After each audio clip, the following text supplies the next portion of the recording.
Wayne Gretzky's 20th season and the great one still going strong. He will try to lead his New York Rangers to the Stanley Cup. And in an effort to increase scoring in the NHL, there are several new rule changes on the ice this season, including moving the goal line up so it's 13 feet from the boards. Gretzky says it's like changing the angles on a pool table and says it'll take some getting used to. The Rangers will break in the ice at home in the Garden against Eric Lindros and the Flyers. There's the great one, hoping for a good season. And John Van Beesbrook, the former Ranger, he'll look to shut the great one down. First period, Rangers on the attack. Brent Fedek feeds John McLean. The Beezer is there, though, with the big save. Then Ulf Samuelsson just drills Peter Sabota. Oh, and they're down on the ice. They're having it out. And somebody call the Red Cross, because we've got a donation right there.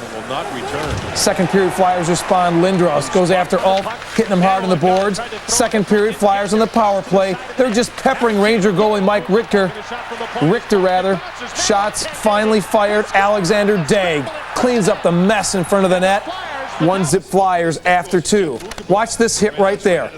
Jeff Bukaboom lowers the boom across Lindros' throat. No penalty called. Time running out. Brian Leetch rips one from the blue line. Esa Tikkanen just misses the tip in. Yeah, it's the stick's fault. We know that. Flyers take the Rangers 1-zip in the opener. Van Beesbrook getting the job done. 20 saves, but look at that Ranger power play, 0 for 6, and as for the rule changes, don't see much scoring going on yet. The Beezer says he knew he had to stop to keep the Flyers in the win column. We were able to cut down a lot of chances, for Wayne Gretzky to get the puck and then start dishing it, and then we start running all over the place. It doesn't matter what type of hockey you do.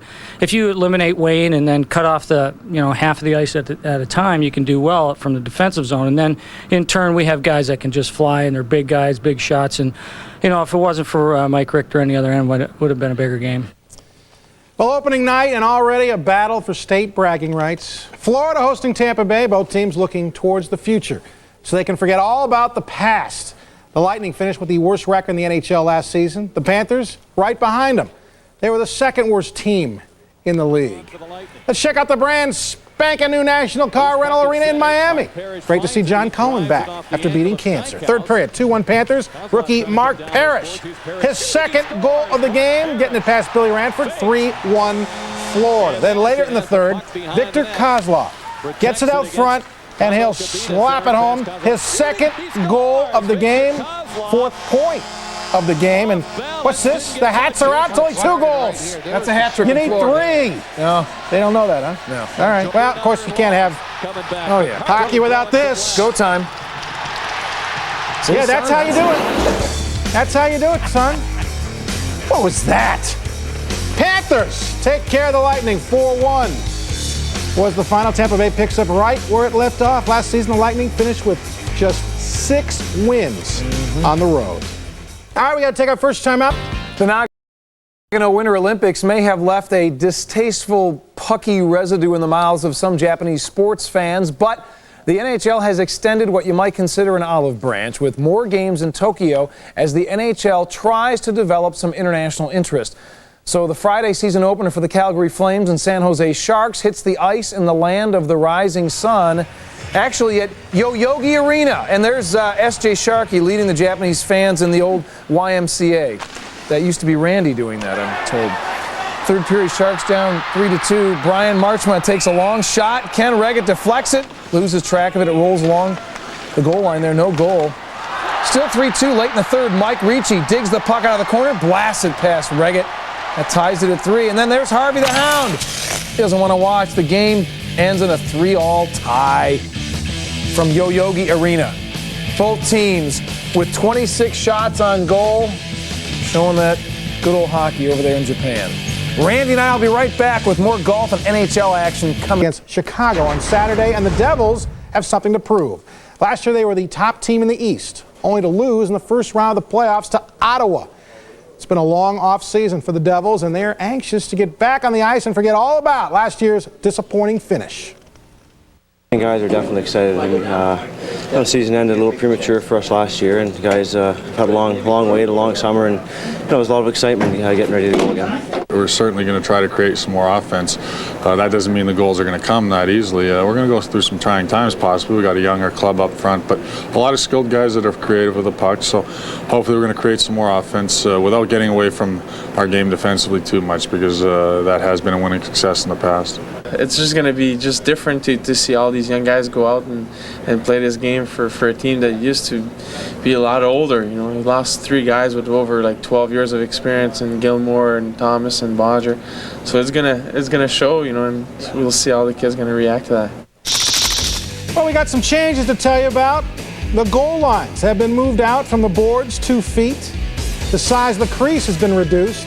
And the goaltender's equipment will be limited in size. All this in an effort to increase scoring this season. Well, if hitting a baseball is considered the toughest thing to do in the sports world, what about winning back-to-back-to-back titles? That's got to be a close second. It has never been done in the NFL. The Bulls were the last NBA team to do it, and with the puck dropping on another season in the NHL, the Detroit Red Wings want to be the next team on that list. Our John Walls puts the task at hand for the Wings under the spotlight.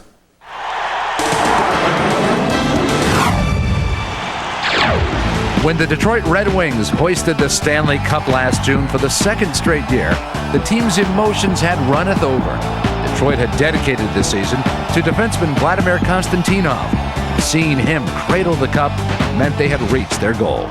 This is what it's all about. Vladi with us tonight, and we celebrate this 2nd Stanley Cup in a row, and he got a chance to celebrate with us first time in a couple of years. So last year he had about 5 days. Now he's enjoyed, and he's just happy we did it for him and Sergei Natsakanov.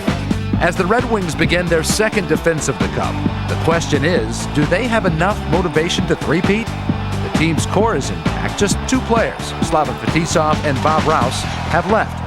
And Detroit has picked up a defenseman who clinched the cup for Colorado in '96.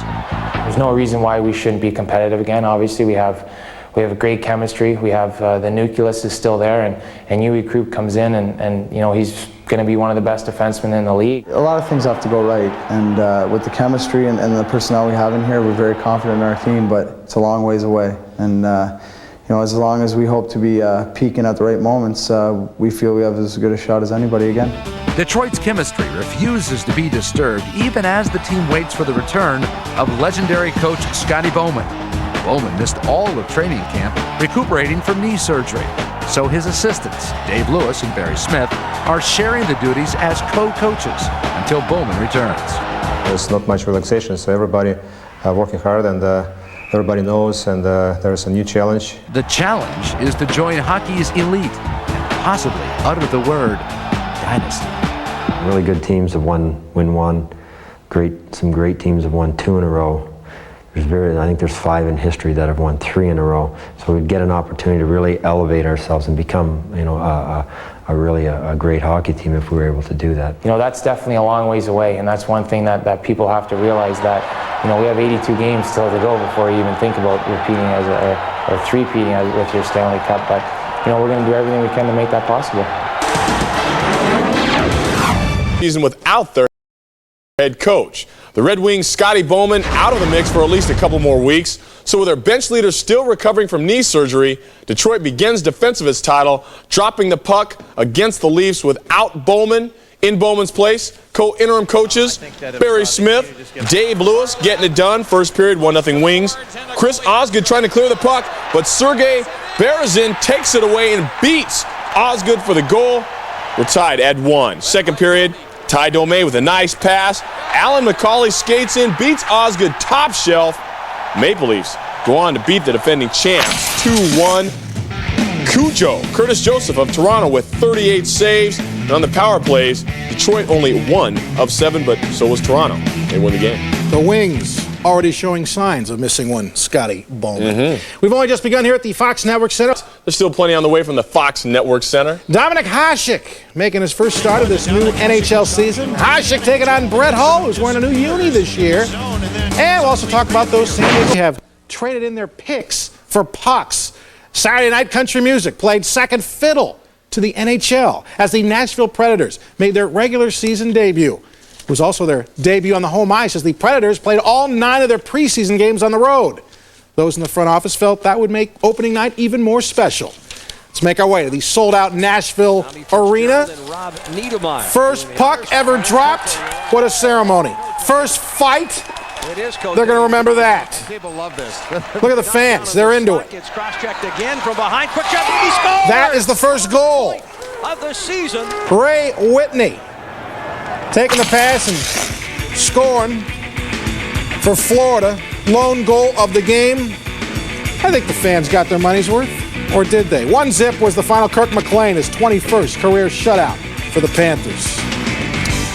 Because we aim to educate as well as entertain, we tell you physics say for every action there's an equal and opposite reaction. Our cerebral crew here at Fox finds that holds true on land as well as ice. Case in point, after getting their actions kicked in last year's playoff by Detroit, Dallas reacted by signing right winger Brett Hull, putting him on a dangerous front line along with Mike Modano. Two bona fide superstars Saturday night teaming up against the Dominator. Hull wearing a number 22, a little strange. Stars on the power play.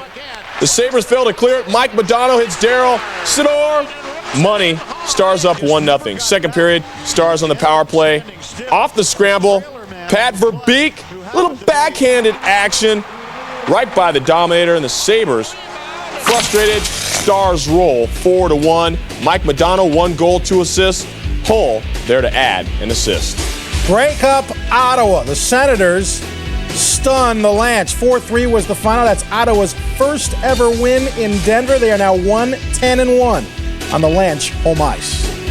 All right, more college football ahead, including Heisman, our special guest at the Fox Network Center. Then on Saturday, Chicago's King of Swing back in the Windy City, dropping the puck at the Blackhawks' season debut against New Jersey.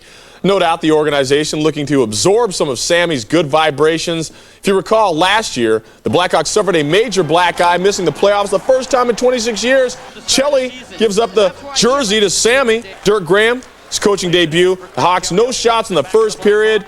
Second period, Hawks down 1-0. Chelly finally gets the shot. Later in the second, still 1-0. Eric Daze. Shot takes a funny hop. Right past Martin Brodeur. Game's tied at 1. Later, Doug Gilmour makes the sweet pass to Tony Amonte. And the Hawks win 2-1. Jeff Hackett, tough between the pipes. He has 35 saves for the Blackhawks. Those Penguins scored 3 goals in a 72-second span of the first period, and they went on to beat the Islanders. Tampa Bay and Carolina all even, and St. Louis and Boston, same deal. Player in the crease, they made it smaller, but they still can't stay out of it. Still 1-0 Stars. Face off in the Sabre zone, and the Stars win it. Puck comes to Sergei Zubov, fires. Ashik to save, but Modano stuffs home the rebound for his first of the year. 4-1. Stars win. Brett Hull already has Dallas off to a 1-0 start. Devils and the Blackhawks. You think Mark McGuire will get a Blues sweater? I think not. And look at the specs. You got to love that. First period scoreless game till Patrick Elias skates in and beats Jeff Hackett. That's pretty. New Jersey outshot Chicago 18-0 in the first period. Second period, Eric Daze bringing it and lazy shot, but gets past Martin Brodeur. We're tied at 1 after 2. Third period, Blackhawks on the power play. Tony Amonte keeps it in. Over to Doug Gilmour. Back. They're going to get it to Amonte. That is pretty work. Blackhawks, winner, 2-1. Hey, opening night in Nashville. The brand new Predators, and not everybody in town is watching TNN. First period, off the face-off. Brett Warner shoots. Mike Dunham, glove save, and the beauty. Predator captain Tom Fitzgerald. Boom! Flattening Oleg Kavasa. Third period, Panther power play. Gordon Murphy crossed to Ray Whitney. Beats Dunham. See it's 1-0 Panthers. Late third now. Predators trying to tie it up and win on opening night. Jay Moore firing, but Kirk McLean is there. His 21st career shutout as the Panthers beat the Predators on opening night in Nashville 1-0. Usually the only time a college Stanley Cup champion Red Wings dropping their first puck in Toronto. Scotty Bowman not healthy enough to start the season, so Barry Smith holding down the fort while Pat Quinn was making his Maple Leaf debut. First period, Red Wing power play. Larry Murphy to Igor Larionov. Cujo making the save, but Murphy there for the putback. It's 1-0 Red Wings. Later in the first, Leafs the man advantage.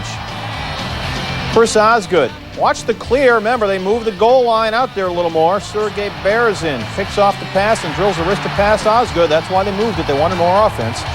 1-1 after 1. Second period, Ty Domi. To Alain McCauley. Going top shelf, beat Nazi, and the Leafs win at home, 2-1. Counting preseason, the Leafs just 2-7-1. Last opening game ever at Maple Leaf Garden. Ducks and Caps in Washington, where they are raising the Eastern Conference Championship banner. Paul Kariya in the lineup after missing most of last season with a concussion. First period, Cap power play.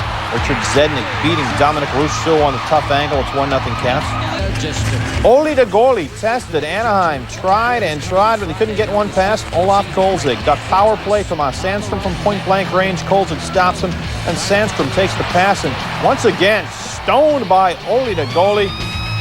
1-0 Capitals. Kolzig coming up. David Duval with a 68. He is the winner, and they're hoping the quick hands of an established veteran will make all the difference in stopping the puck.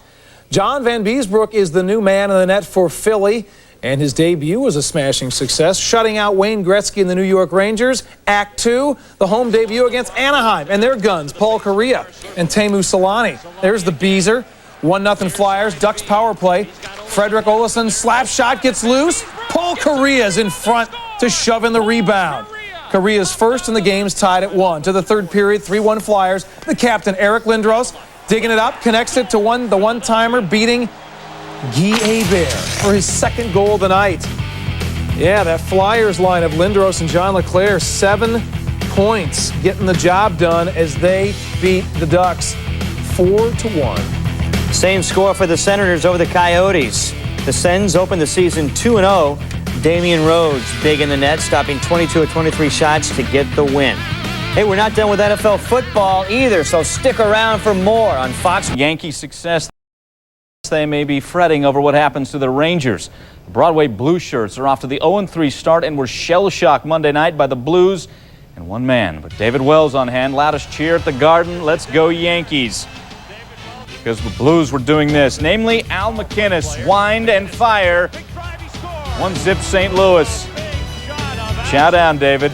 Here we go again. McInnes from outside the blue line. He gets it through Richter. That is 2, David. Thank you. 2-0. More McInnes. Off the face-off. He does it again. The hat trick in the first period. 3-0 St. Louis. Second period. New goalie. Same result. Jeff Courtnall beats Dan Cloutier, and the Blues win it despite David Wells' presence, 4-2. Defenseman Al McInnes, one of the hardest slap shots in the league. Rangers can attest to that. He gets that hat trick in the first 12 minutes of the game. Now for the Isles and Bruins and the story, Boston goalie Byron Dafoe. With the Bruins on offense first, working it around. Ted Donato just flinging it at the net. Steve Heinz with the goal, 2-0 Boston. Here's the Isles on the move. Kenny Janssen, pretty centering pass, but it's Dafoe with the save. Oh, they love him in Boston. Here we go. Dafoe again, just swatting out shots. Bruins really out-hustled in this one, but they leaned on Byron Dafoe time and time again. One more time. Gino Ajic denied. The Bruins with the 3-0 win. Dafoe comes up with 28 saves and gets his 8th career shutout. Again, Bruins outplayed, outshot, but they win, and their coach, Pat Burns, says we have to learn we can't depend on Mr. Dafoe every night. No justice, no peace. Patrick Roy are 2 of the great goaltenders in the history of hockey, but this year both started their seasons on a sour note. Hasek, a 2-time league MVP, and Roy, a 3-time Vezina Trophy winner, gave up 4 goals apiece in their openers. Both were looking for their first win, and this guy looking to get out of the way. With it Don't hit him. Early on, the goalie's looking sharp. Hasek, a nice pad save on Peter Forsberg, but then Stones Claude Lemieux on the rebound, and Wob looking good also. Matthew Barnaby all alone, but Wob denies it. Second period, 1-0 Sabres, 5-on-3 advantage. Michael Pekka winds up, gets it past Wob, 2-0 Sabres, and hey, Sean Elway in the house. That's all Hasek would need. Stones Gusarov and Kaminsky. Nice leg save, and Eric Lacroix, not going to get anything past him. Sabres take this one. That's Lacroix. Can't get it to go. The final 3-0. What a game for Dominic Hasek. Stopped 32 shots for his 33rd career shutout. Sabres taking advantage on the power play, converting on 2 of 10 opportunities. Well, the Kings and Canucks from Vancouver. First period, Canucks on the power play. Matthias Olin, careless with the loose puck. Vladimir Sipilkov carries it in, and Yannick Perreault. The short-handed goal on the rebound. Kings up 1-0 after one.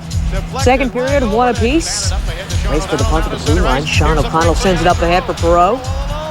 Top shelf. Right on guard Snow, his second short-handed goal of the game. Now, third period, 2-1 Kings. Canucks. Adrian Aucoin, a nice move at the blue line. Splits the defender, shoots. Paige Gasher there to poke home the rebound. We're tied at 2 apiece. In the third, Canucks on the power play. Brad May slides to the corner. Peter Zezel. The tough angle, 3-2 Vancouver. In the third, Joseph Stumple with a clean shot from the top of the circle, but Bart Snow. Big save as the Canucks hold on for the final 4-2 victory.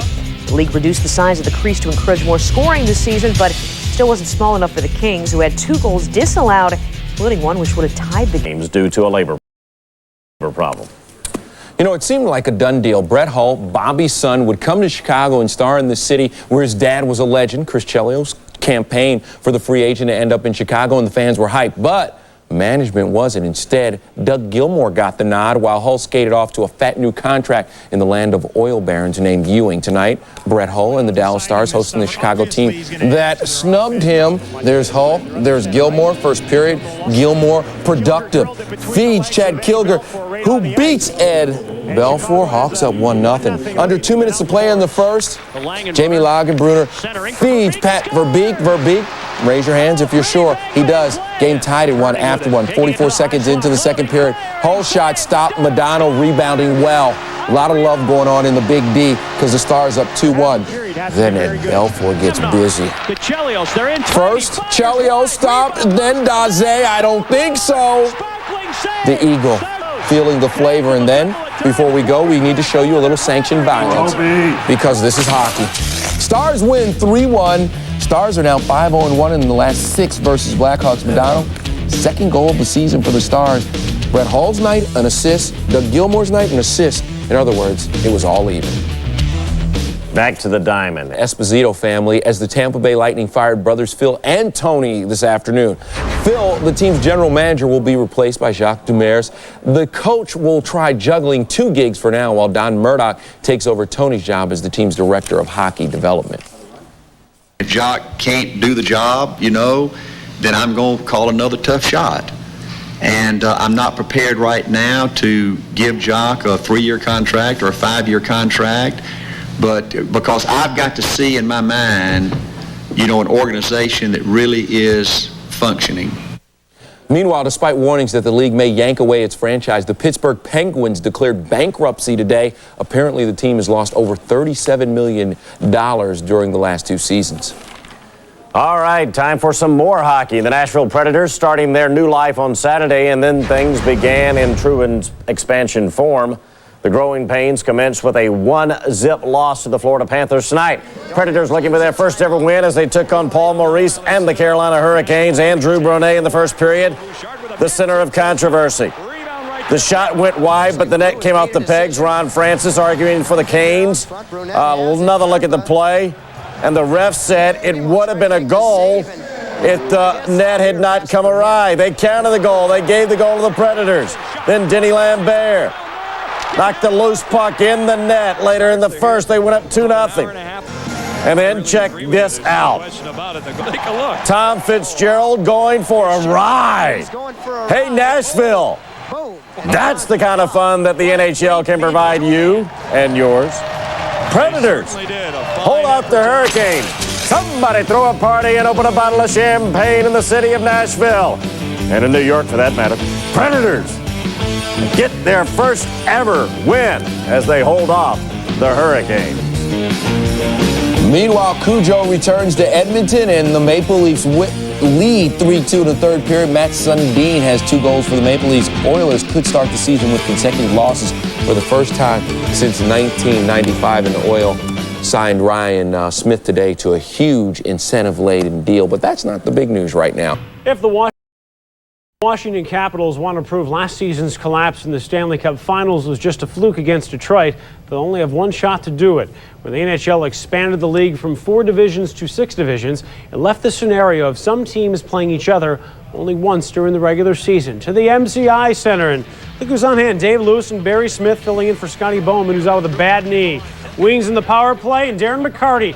What a tough angle off of Olaf Kolzig's skate. 1-0 Wings. Later in the first period, Ken Klinger ripping a shot that goes off of Chris Osgood, and Osgood not feeling good. Second period, Caps attacking. Dmitry Mironov with the shot, and Peter Bondra with the rebound. We are tied up at 1 apiece. Then the Red Wings offense explodes in the span of a minute and 30 seconds.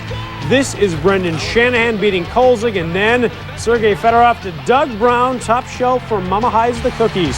3-1 Wings. Under a buck left in this game. Osgood just outstanding in goal as the Caps have the man advantage. The Wings hold on to win it by the final score of 3-2. Detroit continues its domination of the Caps as they extend their unbeaten streak against Washington to 12 games. Chris Osgood makes 14 of his 28 saves in the first period. Stars in the Blackhawks, Eddie Belfour facing his former teammate Jeff Hackett. By the way, those guys really didn't get along when they played together in Chicago. Stars committing a turnover in their own end. Doug Gilmour paying dividends. Getting it up to Chad Kilger. First goal of the season, 1-0 Hawks. Then Stars in the power play. Good passing, and Pat Verbeek on the doorstep ties it up at 1. Second period, Brett Hull already has an assist. Looking for 2 and circling into the slot, ripping 1, and Mike Modano being opportunistic, getting his second goal of the year, 2-1 Dallas. And the Blackhawks go on the power play.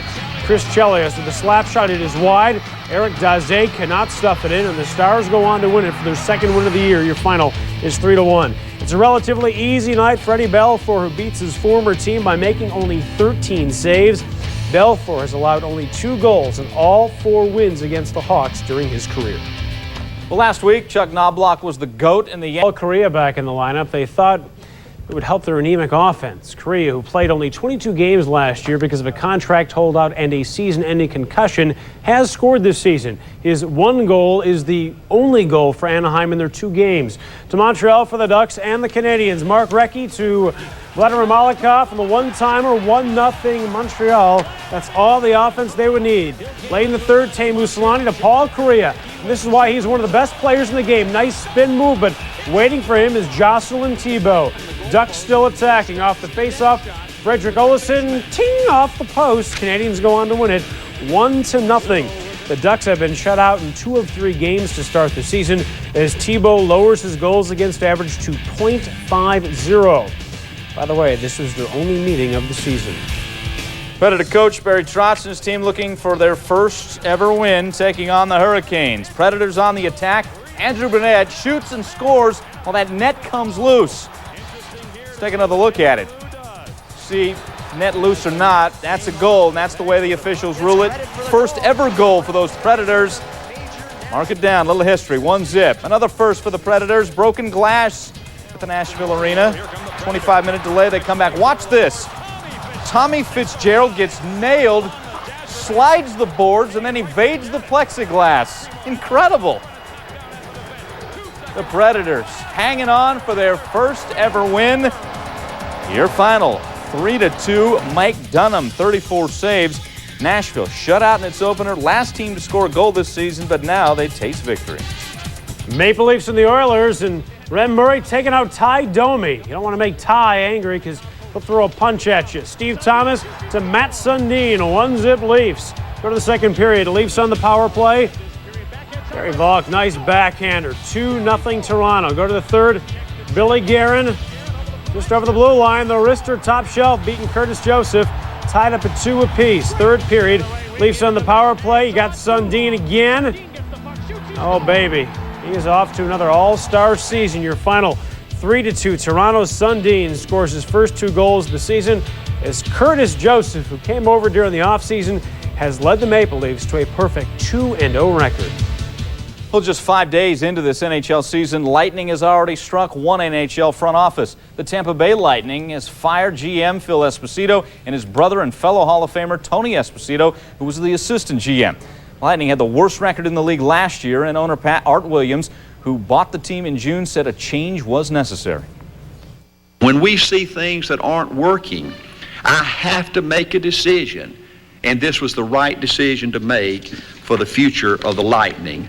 I promised the fans 5 months ago that we're going to put the best folks on the ice we can possibly afford and put there. We're going to have the best team we can have this year, and hopefully next year we're going to get better, and next year we're going to get better. I think we're going to see a team that's going to be extremely determined, a team that's going to be saddened to see Tony and Phil go, but a team that has, from what I hear from the media here, that travels with the team and the players, the utmost respect for their coach. So now added the title of general manager, they're going to go out and play hard. The Lightning have been on a slippery slope the last 4 seasons. After making the playoffs in 95-96, they've gotten steadily worse, managing just 44 points last season, and they are not off to a banner start this year either. Meanwhile, the entire Pittsburgh Penguins franchise is on thin ice. The Penguins filed for bankruptcy on Tuesday for the second time in team history. Co-owner Roger Marino says the Penguins lost nearly $38 million over the last 2 years. The filing won't affect the Penguins' schedule, and the league guarantees players will be paid. The NHL also will have approval over any team. Right here to Fox. And now on ice. The Pittsburgh Penguins announced Tuesday they're filing for bankruptcy, and that move has made some enemies at City Hall. On Wednesday, Pittsburgh Mayor Tom Murphy decided to call on prosecutors to investigate whether or not the team was criminally negligent in not paying $1 million in city amusement taxes. What we're saying to Roger Marino and Howard Baldwin is that we can work towards that relationship, but you need to do 2 things. You need to reaffirm legally, as you did a year ago when we gave you $12.5 million, your commitment to Pittsburgh for the next 10 years. And 2, you need to pay your taxes. This is just going a little bit too far. There's no criminal investigation required here. And hopefully the mayor and I will someday get together and work out an adequate plan so that we can get out of this mess we're in.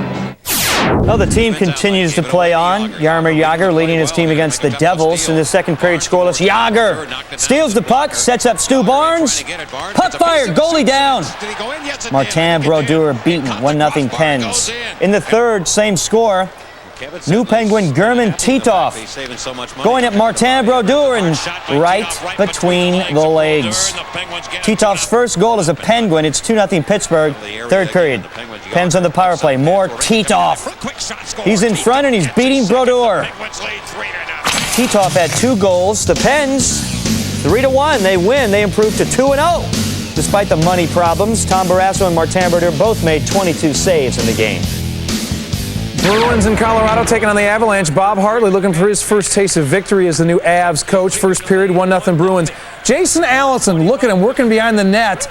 Patty Waugh looking the other way, and Allison makes him look silly with the wraparound goal. Come on, Waugh. Show me some talent. Bruins up 2-0. Second period, Joe Sakic blasts one from the left wing, and it goes high off Byron Defoe's mask. Look at Defoe, stunned, understandably, after that shelling, and Elway knows all about getting shaken up a little bit, but after a little jaw massage, Defoe stayed in and earns the shutout as the Bruins win at 3-0. Defoe's 34 saves for his second consecutive shutout. Running back Bam Morris is going Lightning, having found out that speed kills. Lapses by goalie Tommy Salo and his defensive cohorts have cost them 5 goals in a combined span of just 2.5 minutes in their first 2 games. Basically, he was Salo the sieve. The Islanders hoping a trip to Tampa Bay would wake him up. John Cullen in his first game at home after beating cancer last year. Good to have him back. First period, no score. Gino Oljic gets the pass in front, stuffs it in for the goal. 1-0 Islanders. Second period, Michael Anderson with the shot. Tommy Salo, though, making the save, getting his game back. Third period, 1-0 Islanders shorthanded. Claude Lapointe with the breakaway, and he beats Darren Pupa. Islanders win it 2-0. Salo, 22 saves for his first shutout of the season and the 10th of his career. The New York Rangers started 1998 with no wins, 0. So wasting no time, they began making moves to try to turn it around real quick-like. Wednesday, the Blue Shirts acquired defenseman Matthew Schneider from the Toronto Blue Jays in exchange for Alexander Karpatsev and a 4th-round pick next year. After turning down a $2.8 million offer, Schneider did not have a contract with the Leafs and had not shown up for camp or the team's first 2 games. The 9-year vet played for Team USA at the Winter Games last year and on the gold medal winning team of '96 at the World Cup of Hockey. And we'll be right back with more Fox Sports News Primetime. NHL numbers, the Oilers beat the Canucks 4-1. Boris Mironov, a 3-point game, 1 goal, 2 assists. There was a trade in the National Hockey League on Wednesday, and it's bringing a native son home. Defenseman Matthew Schneider was a holdout with the Toronto Maple Leafs, so on Wednesday, they dealt him to his hometown team, the New York Rangers. In return, Toronto receives defenseman Alexander Karpovtsev and a 1999 fourth-round draft choice. Meanwhile, Boston Bruins and the Colorado Avalanche, and Bob Hartley looking for his first win. Bruins working this thing around. Out front to Ray Bourque, blasts one in, hits both posts, and it counts, and it's 1-0 Bruins. A little bit later in the first period, Bruins attacking. Jason Allison behind the net, hesitates, kind of a little delayed wraparound thing there, and it makes it 2-0 Bruins at the end of one. Here come the Avs. Peter Forsberg, he tries to wrap around, hits the post, out to Aaron Miller. His shot also hits the post. Then in the third, Bruins put it away. Ed Van Imp, or Darren Van Imp, rather, shoots it in, and it's an open net there for Bob Thornton, and Bruins win this game. Final score, 3-0. Byron Defoe gets his second straight shutout, the 9th of his career. The Bruins begin a 7-game road trip in style. It's their first road victory over this franchise since February of '94, when the team was still known as the Quebec Nordiques. And hey, check this out. Monday night, Avs and Sabres, and watch Colorado's Keith Jones. A shot to the head there of Buffalo's Curtis Brown in the second period. He got a minor roughing penalty at the time, but on Wednesday, he was suspended for 2 games and fined $1,000 by the league. An NHL spokesman added, "We intend to discipline players for any deliberate hit to an opponent's head." Penguins and Devils in New Jersey, and the Atlantic Division banner goes up there for the Devils. Here come the Penguins, or the Penguins on the attack. Stu Barnes the shot, Brodeur the save, and the scramble. Barnes gets it and scores on the second attempt. Devils applying the pressure. Bobby Holik the first shot. Arnott tries to put home the rebound. Tom Barrasso saves both times. Then here come the Devils. Barrasso slips down, and Bombardier, Brad Bombardier, great name, not a great shot. Into third, Penguins open up some breathing room. Alexei Morozov to German Titov, beats Brodeur through the legs, makes it 2-zip, and Pittsburgh goes on to take this one 3-1. Pittsburgh spoils Robbie Ftorik's home debut as Devils coach. Tommy Barrasso, 22 saves. He kept New Jersey off the board for 53.5 minutes. Pittsburgh's 2-0 start, their best since the strike-shortened 94-95 season. For the Devils, they're 0-2. Back to the ice now, where the Ducks were in Chicago tonight, continuing their search for their first win of the year and first win under new head coach Craig Hartsburg.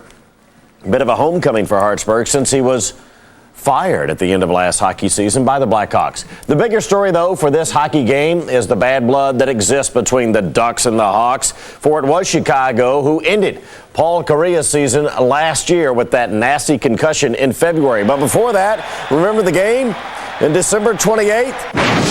That was when Chelios was full of venom and vigor for Kariya. And then that same night, Chelios with the hack to the calf. Tonight, Chelios ready for some more war. First period, he stole the puck from Kariya. But Kariya tracked him down, hauled him down. No penalty on the play, so we'll call it good D. Later, Kariya stole from Chelios, fed Teemu, and he fed the net for his first goal of the year. Kariya and Solani. Second period, Kariya knocked down, getting back up shorthanded, and he scores on the breakaway for his second of the year. Craig Hartsburg back in Chicago and putting it in the face of his former employer as the Ducks win their first game of the year against 3 losses. Can you say Mark Crawford? Bob Hartley still winless as the Colorado coach. He is 0-4-0, and the Avalanche off to their worst start in franchise history. Meanwhile, the MLS still continues to outdraw the El Nino, 5,531 on hand to watch the Hurricanes and Stars tie. Solani in front. It's Solani's first goal of the year. Second period still tied at 1. Ducks attacking. Solani behind the net beats Mike Crowley, goes 5-hole on Jeff Hackett. It's Crowley's first goal of the year. Ducks up 2-1. This time, Solani blocks the shot, chases the puck, moves in on the goal, denied, but his second shot is all good. The Mighty Ducks win this one 5-3, and Anaheim gets their first win of the season. The Mighty Ducks had scored just 1 goal in their 3 losses coming in. Chicago has been outshot 98-55. The Dallas Stars are off to a predictably hot start in the National Hockey League with the league best 109 points last year. The acquisition of Brett Hull could only serve to make them better. With a 2-0 record on the season, the Stars were after their 6th straight victory over the Carolina Hurricanes. Let's take a look at what's going on ice, and that's Carolina coach Paul Maurice. Face off in the second period. Guy Carbonneau back to Matt Tkachuk, blasted by Urbe, and Dallas goes up 1-0 after 2. In the third, Kings captain Keith Primo. Watch him come down the ice, takes the pass back, splits 2 defenders, he scores, ties the game at 1. Now, just 42 seconds later, Ed Belfour out of the net, puck takes a bad bounce, and here comes Gary Roberts, and he puts it in, and Carolina's got a 2-1 lead. They're still up a few minutes later when Mike Modano, superstar, there's it, where it bounced off of. Mike Modano, superstar for the Dallas Stars, takes the center ice pass, fires it past Urbe, ties this one up 2-2 again, and that's the way it ended after 5 minutes of overtime. The Canes' Keith Primo said that's the best 65 minutes of hockey this team has put together in a long time. Urbe did stop 36 of 38 shots against his former team, and Brett Hull, no goals in 3 games with Dallas. And the Lions defeated the Packers. Be different, but following a tie against Tampa and then a loss to the expansion Nashville team, things don't look a whole lot different. So the Canes get another chance for their first win, but it won't come easy tonight against the Dallas Stars. There's Eddie Belfour, and there's one of his 21 saves on the evening. At the other end, Arturs Urbe a bit busy, facing 38 Dallas shots. And finally, we get a score off a face-off in the second period. Richard Matvechuk scoring that on the 20th shot of the game by Dallas.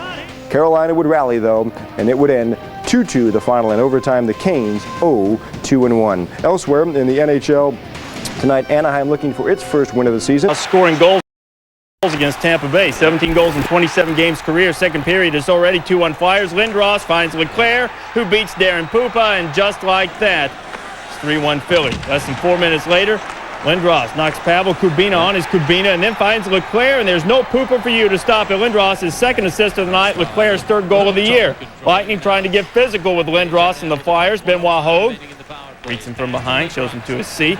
Third period, more of the same. Oh my! Enrico Ciccone sending Lindros into the cheap seats, which that's actually probably expensive seats since it was the bench. Third period, still 4-1 Flyers. Leclerc working near the net. He slid it in there for the power play goal, his 8th career hat trick. Flyers win at 5-2. Leclerc, get this, 20 goals now in 28 games against the Lightning, and his first hat trick was 3 years ago, of course, against Tampa Bay. Lindros a goal and 2 assists. Ron Hextall stopping 24 shots to his 231st career win as a Flyer. That's just 1 short of Bernie Parent's team record.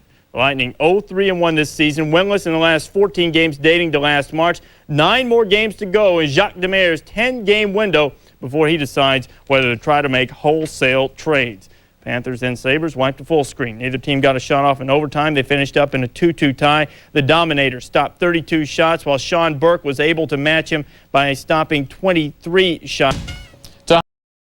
Hockey we go. Messier's gone, so is LaFontaine. The New York Rangers have been outscored 14-4. They're just 1 for 21 on the power play, and that's part of the reason the Rangers started the season 0-4 for the first time since 1959. They skated into Pittsburgh, hoping to avoid their worst start in 55 years, which would be the 1943 Rangers. They dropped their first 11 games on way to a 0-14-1 start. At the Civic Arena is where we pick it up. John Muckler's Rangers trying to get it together. Second period. The Rangers leading 1-0 on a power play, and Brian Leach, the shot, and Todd Harvey knocking it in. New York up 2-0 on that. When Pittsburgh would come back and the game would go to overtime and in OT, Jaromir Jagr stopped by Mike Richter. Jagr assisting on all 3 Pittsburgh goals, 7 points in 3 games for him.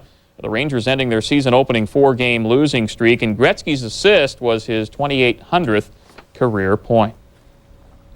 Well, folks, the biggest news in Los Get you updated on the night in the National Hockey League. The Blackhawks 4-3 winners over the Stars. Blackhawks getting their first win at home against the Stars since March of 1995. They also snapped a 6-game winless streak to the Stars.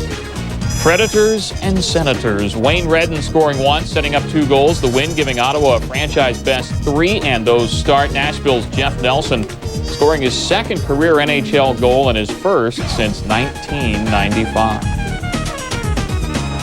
How about let's do some pucks. Before signing with the Dallas Stars as a free agent in the offseason, Brett Hull toyed with the idea of becoming a Chicago Blackhawk. Imagine that. Brett playing in the city his father, Bobby, was adored. Dad even said he would have let Brett wear his retired number 9 jersey. The younger Hull was considering a Windy City move until his wife offered these words of wisdom. Chicago may say it wants Brett Hull, but it's really expecting Bobby Hull. Brett just visiting Chicago tonight. He brought his Dallas buddies with him. 2-1 Stars in the second. Hull. Loose puck. Beats Jeff Hackett for his first goal as a Dallas Star. 3-1 Stars. But it was 3-2 suddenly in the third. Chris Chelios beats his former teammate Eddie Belfour with the slap shot. We're tied at 3, and it was still tied in the third period. That's when Ethan Moreau would capitalize on his second chance and beats Eddie the Eagle. The Hawks would lead 4-3, and that would be the final. 4-3 Chicago beating Dallas. Hull finishing with that goal and 2 assists in the losing cause. Eddie Belfour allowed 4 goals in the loss. He'll allow just 2 in 4 straight wins against his former team coming into the game. What about the Flyers and the Carolina Hurricanes? It ended in a 1-1 tie. Eric Lindros now has 4 goals and 2 assists in the last 3 games. Philly 9-1-4 in its last 14 against those thrilling Hurricanes. And coming up on SportsCenter, and getting off to its worst start since 1959. New York Rangers are wondering that tonight after beginning this season 0-4. Unfortunately, the answer staring them right in the face. A loss tonight in Pittsburgh. They're off to the worst start since 1943. It's been 55 years since the Rangers were 0-5. First period, no score. Todd Harvey skating in front, puts it in. The Rangers' first lead of the year, 1-0. New York after 1. Second period, power play. Wayne Gretzky got it. His first of the year, 2-0 Rangers. Early third, tied at 2. German Titov centers to Kevin Hatcher, rips it by Mike Richter. Penguins took the lead after tying it at 2. And then later in the third, Harvey again, his second goal of the game. Now you know the rest of the story. Tied at 3 after 3 in overtime. Jaromir Jagr takes the puck from behind the net, tries the move. Richter says, not here, not now. Tied at 3, and that's how it ended. 3-3, the Rangers and the Penguins. Mike Richter and Tom Barrasso both get credit for saves. Wayne Gretzky gets the goal and an assist. The Rangers do not win, but hey, they don't lose either. Sabres and Canadiens in Montreal pick it up in the second period. Sabres on the power play.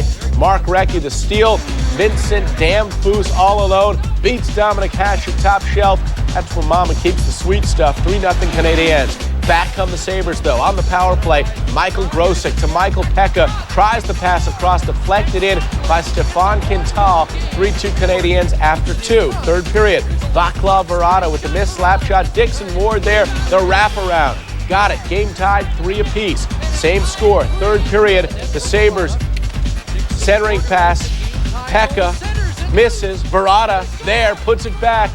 Beats Jocelyn Thibault. 4 straight Sabre goals, and it is a winner for Buffalo, who was down 3-0 at one point. 4-3 the final score. Dominic Hasek gets the win in the net. The Blackhawks and Stars meeting in Chicago. Third period, the Blackhawks now have a 4-3 lead. Jeff Hackett trying to get the victory. Eddie Belfour in the nets for Dallas. The Stars 5-0-1 in the last 6 against the Blackhawks, including a win over them. More fun coming at you. New York Rangers still chasing after that elusive first win of the new season versus the Pens. This is Todd Harvey. This is his first goal of the year. This is the Rangers' first lead of the season. 1-0 in the second period now. Rangers on the power play. Deflected wide. Wayne Gretzky is there. Big goal for him. More on that in just a moment. 2-0. Pens on the power play early in the third. Herman Titov to Kevin Hatcher. Past Mike Richter. 3-2. Penguins take the lead on 3 consecutive goals later in the third. Gretzky blocked. Harvey is there. Tied at 3 after 3. To overtime. Jaromir Jagr behind the net. Nifty move.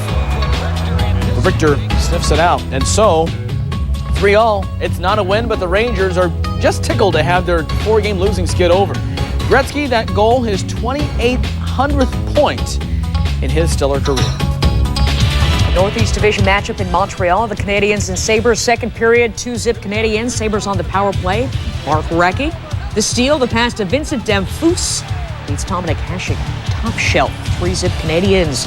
But the Sabres come back again on the power play. Michael Grosek to Michael Pekka. Tries to make the pass, but it is deflected in by the Canadiens. 3-2 Montreal. Third period, Blanca Verrata, the missed slap shot, but Dixon Ward, the wraparound goal. That knocks the game at 3 apiece. And late in the game, Ward, again, the centering pass to Michael Pekka. Pekka can't get it to go, but Verrata there gets it back by Jocelyn Thibault as the Sabres come from behind. They take this one 4-3. Buffalo handing the Canadiens their first loss of the season thanks to that 4-goal rally. Dominic Hasek with 32 saves. The Sabres and Canadiens have now identical. The Nashville community is ready for pro sports, and now hockey is ready for Nashville. On June 25th, 1997, the journey began for the NHL's newest expansion team, and the fans from the country music capital couldn't wait. Yes! Hockey's here! A team name was up next, and it didn't disappoint the fans.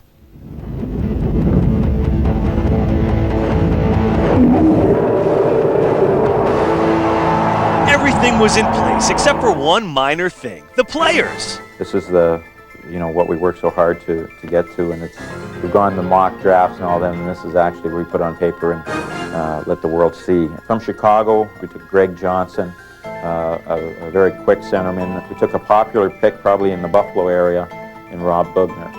He's going to add some toughness to us. In goal, we took Mike Dunham.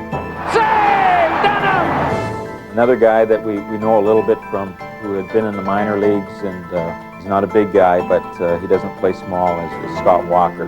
From Washington, this guy is in a lot of ways a self-made player, puts up offensive totals everywhere he's gone, is Andrew Brunette. Rebound, score! This guy may be a real ace in the hole for us, so that's really where we are. So that's your 1998-99 Nashville Predators. All right. The 26 players chosen in the expansion draft was a start, and the next day Nashville set their sights on top rookie prospect David Legwand. The Predators were on the move. San Jose trades the second overall pick to Nashville for the third overall selection. Nashville, you're up next. Wow. Wow. Nashville's first player in the 1998 entry draft from the Plymouth Whalers, David Legwand. Good job. There you go. The final piece of the puzzle was set. All that's left to do is take the ice.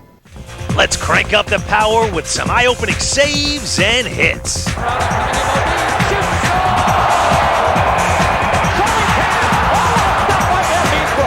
Spectacular shot. Here's Bernie Nichols. Oh, how did that one stay out of the net? K-Train, he's in. Buba does no. What a stop on Keith Primo. He fakes, he shoots, and saved by Timo. Now they're on the move. Shot. Oh, the best stop of the night. You want more power performers? We got them. As Slam and Sammy hit the Windy City to inspire Jeff Hackett and the Hawks. Morrison looking for Sikora. Out front, Elliott. Save made by Hackett. He's single-handedly keeping it close. It may only be October, but these masked men are in mid-season form. Kapanen and O'Neill. What a stop! Darren Pupa. That should be a save of the week, no doubt about it. Leclerc coming in on Richter. Gets control. Oh, no. Gets it back. Backhand challenge. Saved by Richter. Oh. And in closing, just remember to always keep your head up. Just a surge of strength and power. Stay tuned because Dennis Leary is warming up with the Boston Bruins. Canadiens right wingers Turner Stevenson has been suspended for 2 games without pay and fined $1,000 as a result of this elbow to the face. Buffalo Sabres forward Dixon Ward on Saturday.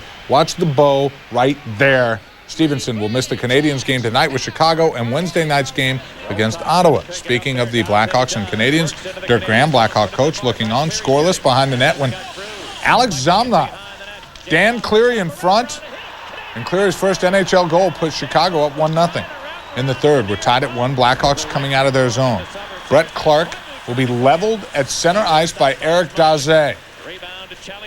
Zamnov's shot is saved by Jose Theodore, but Daze hustles to poke in the rebound. Right place, right time.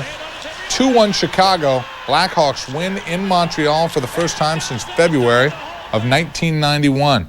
Mark Fitzpatrick made 26 saves to win his first start as a Chicago Blackhawk, and Vincent Damphousse scored his 4th goal in 5 games for Montreal, but it wasn't enough. Predators leaves.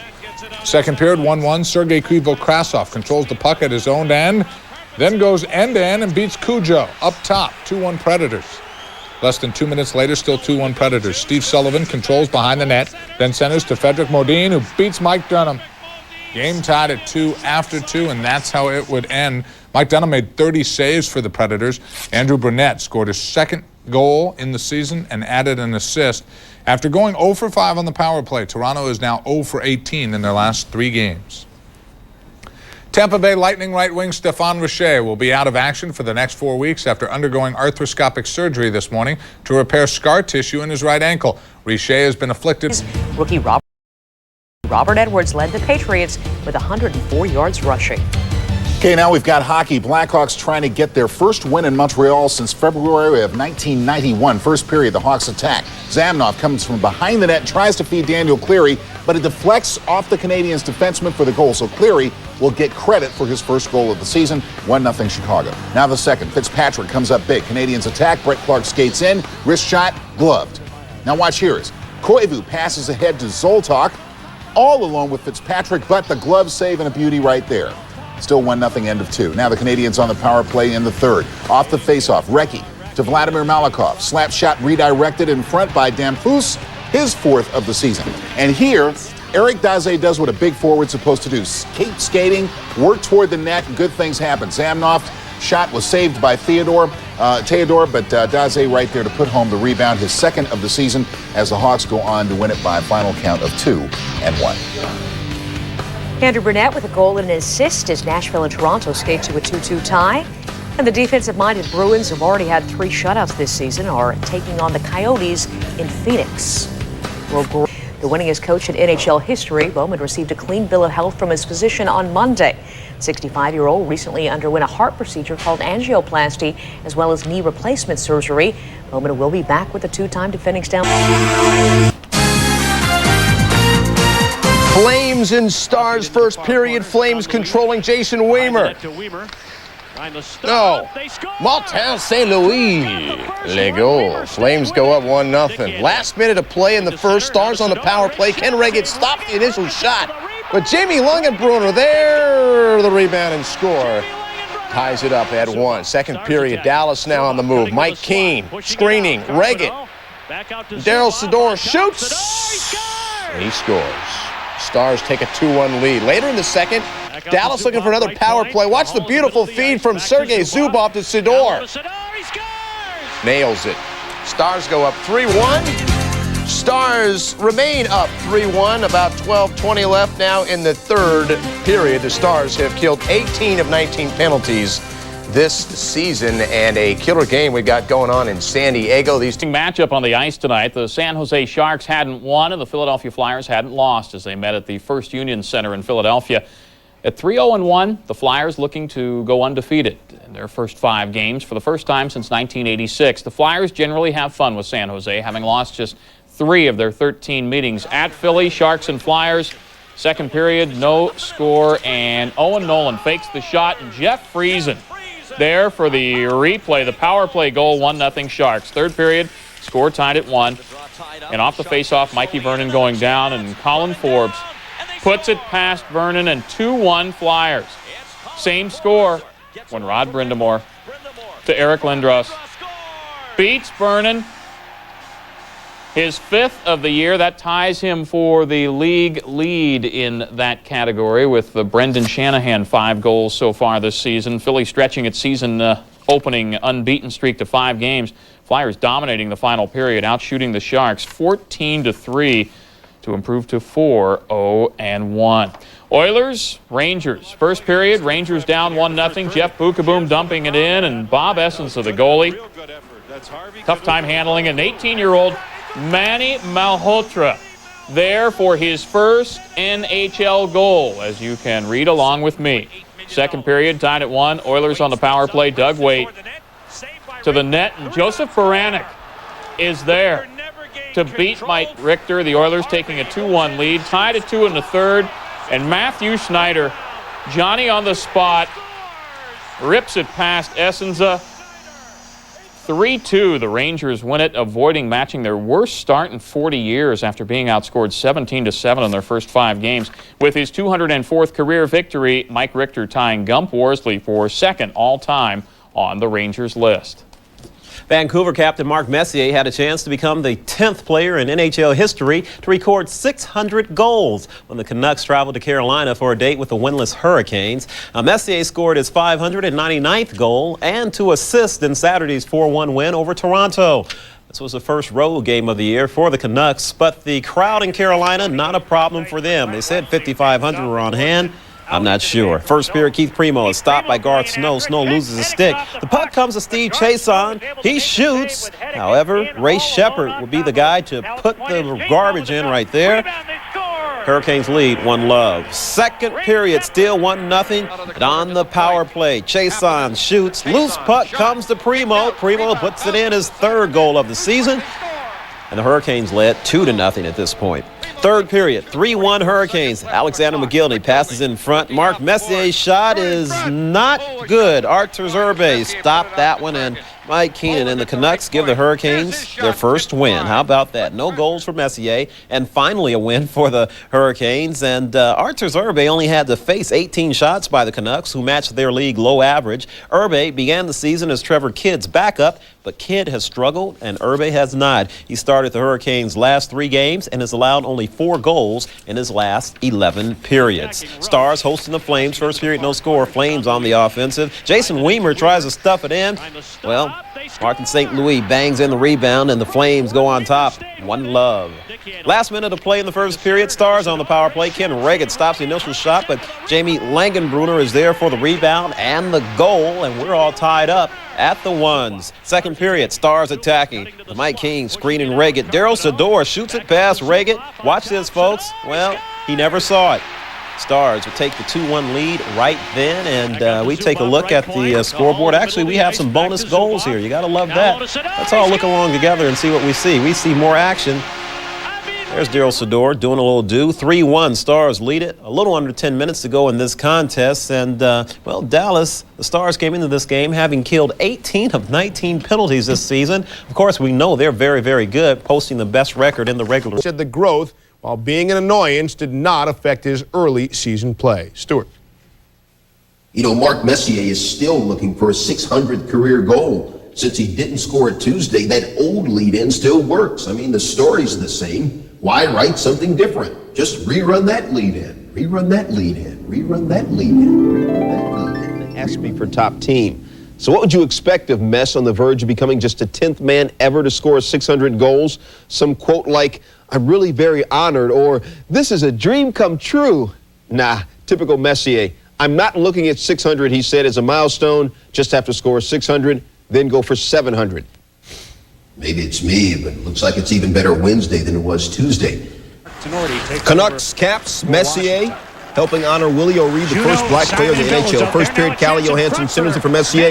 He cannot convert. At least he got a shot off, which he didn't do Tuesday. Later in the first, Caps with the puck. Joey Juneau rips the slap shot. Garth Snow appeared to stop it. The puck dribbles through, and Chris Simon poked it in, but no goal. The referee blew the whistle when Snow appeared to have it. Second period, 1-0 Canucks. Billy McCult and Marcus Naslund work a sweet give and go.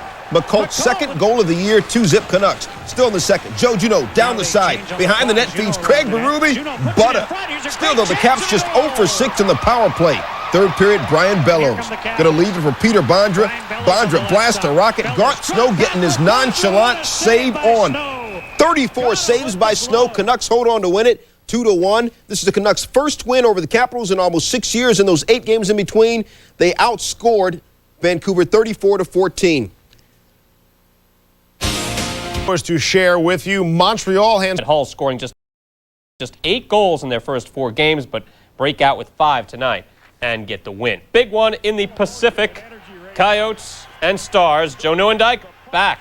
Yes, welcome back indeed. Leading scorer last year for Dallas.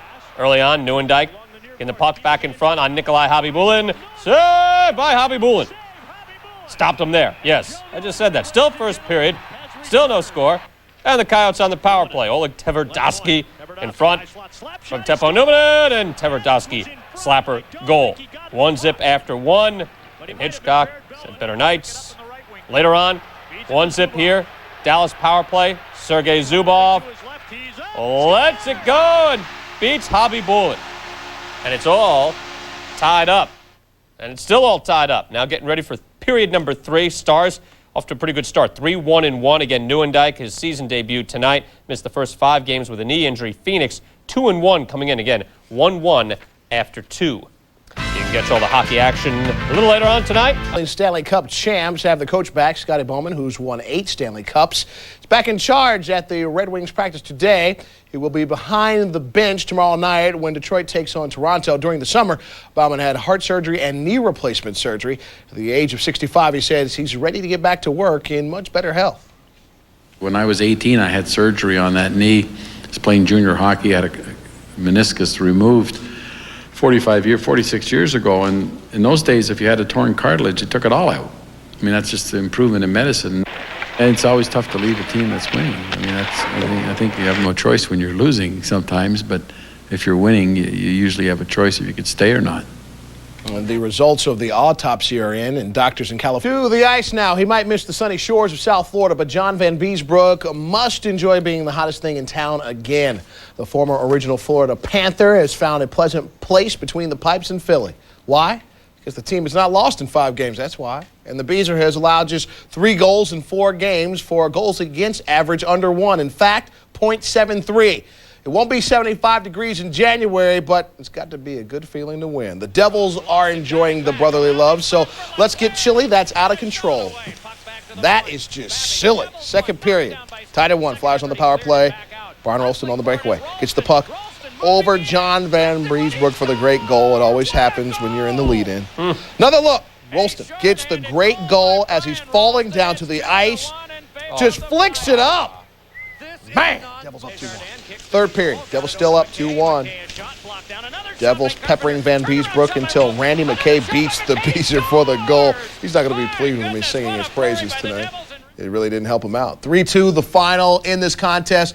New Jersey 5-0-1 in their last 6 games against the Flyers. Let's see. Mr. Rolston, he had the shorthanded goal that we showed you, shared with you. He also had an assist. Jason Arnott, he collected his 150th career assist on a Brendan Morrison goal. More New York focus. Islanders and Rangers. Trevor Linden gets the puck in his own zone, goes through the Rangers uncontested, and he beats Michael Richter. Game tied at 1. Third period, game now tied at 2 off the faceoff. Brian Leetch shoots on goal. Tomasello makes the save, but Kevin Stevens knocks in the rebound. Rangers take a 3-2 lead. Seconds later, Claude, don't you ever call me Martin Lapointe is brought down on the breakaway by Brian Leetch. Probably called him Guy right there. Yeah. Leetch watches as Lapointe is awarded a penalty shot. I love this about hockey. There is nothing funner in sports than the penalty shot. Oh, my! Mike Richter is, yeah, come on, show me. Yeah, that's passion. Brian just gives you a little smile out there. Waning seconds of the third. Islanders with one last chance. Islanders get a shot in front. Then Lapointe is robbed by Richter. Rangers hold on. Robbery, thievery.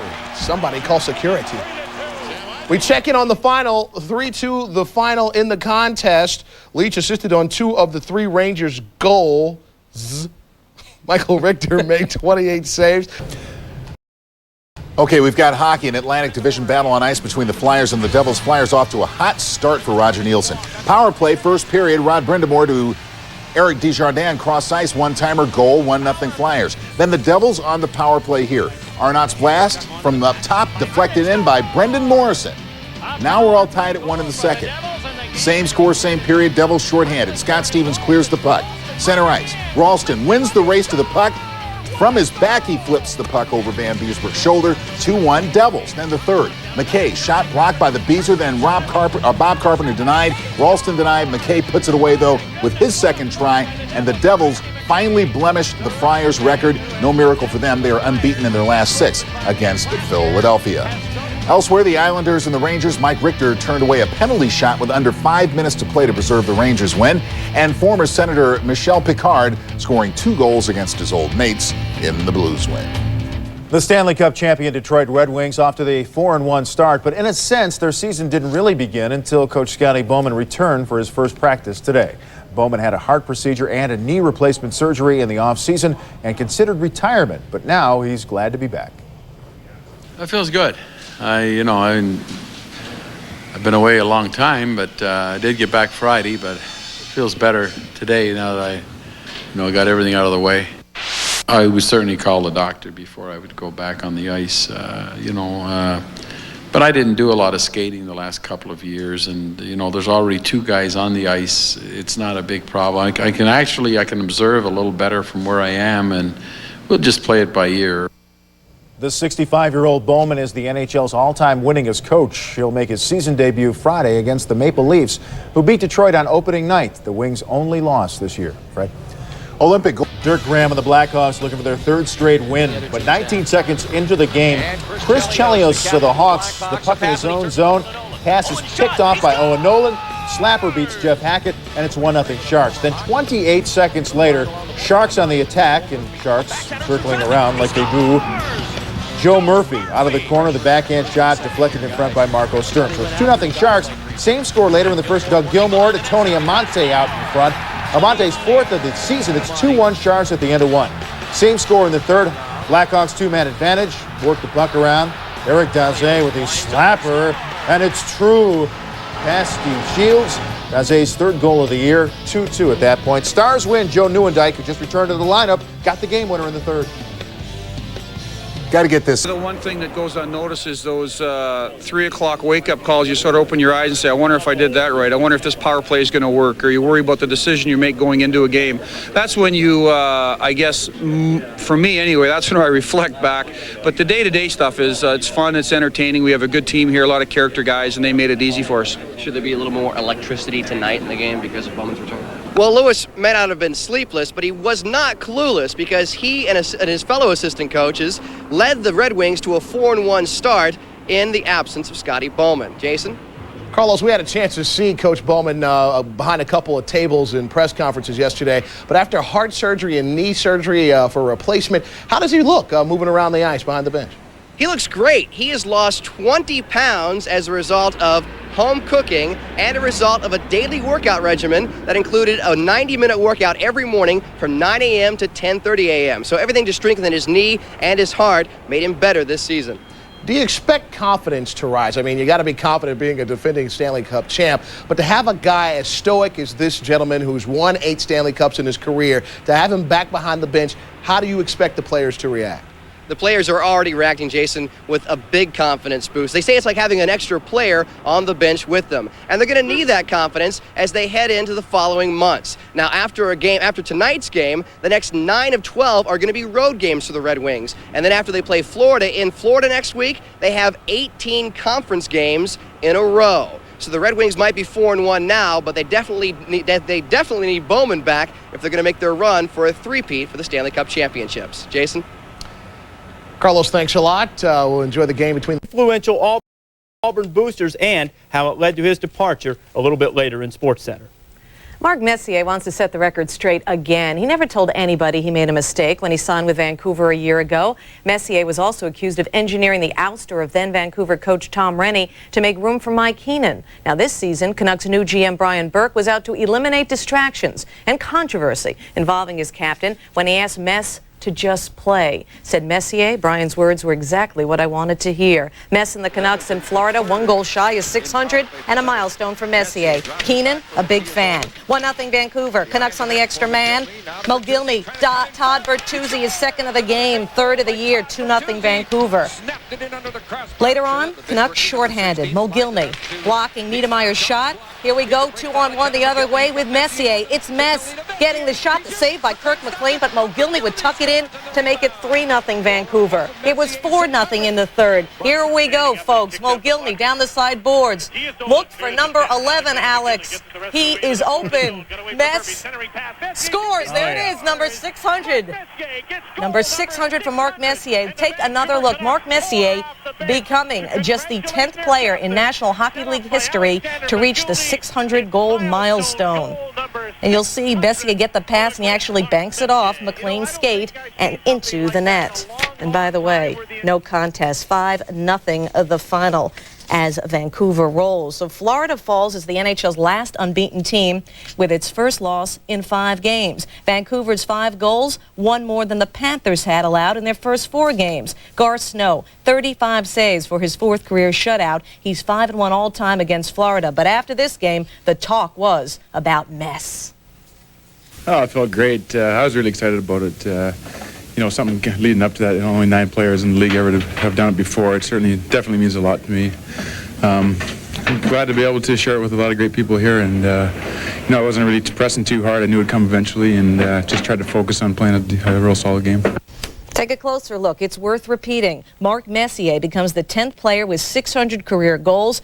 Messier joining even more exclusive company as one of only 4 players with 600 career goals and 1,000 career assists. Pretty elite company joining Wayne Gretzky, Gordie Howe, and Marcel Dion. Messier's 1,619 points rank him 4th all time. Scotty Bowman returning behind the Detroit bench. A big welcome for the Detroit crowd as they faced Toronto. Special tickets printed for the occasion. Kevin Hodson getting the start in net for Chris Osgood. He would be tested early and often. Lidstrom drops it to no one. The puck, it's a turnover. Matt Sundin, so dangerous, beats Hodson on the breakaway. Welcome to the NHL, Kevin. 1-0 Toronto. Thomas Holmstrom getting the breakaway chance. Cujo has flexibility. Scotty Bowman, very calm. Late in the first, where's the defense? Sergei Berezin breaking in on Hodson. Oh, boy, what a test. Help. Oh, but he can't finish. Still 1-0 Toronto. Still in the first. Berezin again. His first shot would be stopped. Hodson can't expect to stop the rebound. 2-0 Leafs. It was 3-0 Toronto in the second. So much for being inspired by Scotty's return. Sundin showing off his skills, beating 2 defenders. But then look at Hodson. Detroit has a future in goal. Check it out again. Like they need more good goaltending, huh? 3-0 late second. Wings on the move. Brendan Shanahan knows what to do with the puck. Cujo the stop. Shanny puts home the rebound. 3-1 now Toronto. It was 4-2 Toronto. Midway through the third, Larionov setting up Martin Lapointe in front. That's career goal number 50. It's not 600, but it's still impressive. Cutting the lead to 4-3. Berezin again, look out, taking it all the way. Rister going high. Going right over Hodson. Number 2 for Berezin, and so much again for the inspiration provided by Scotty.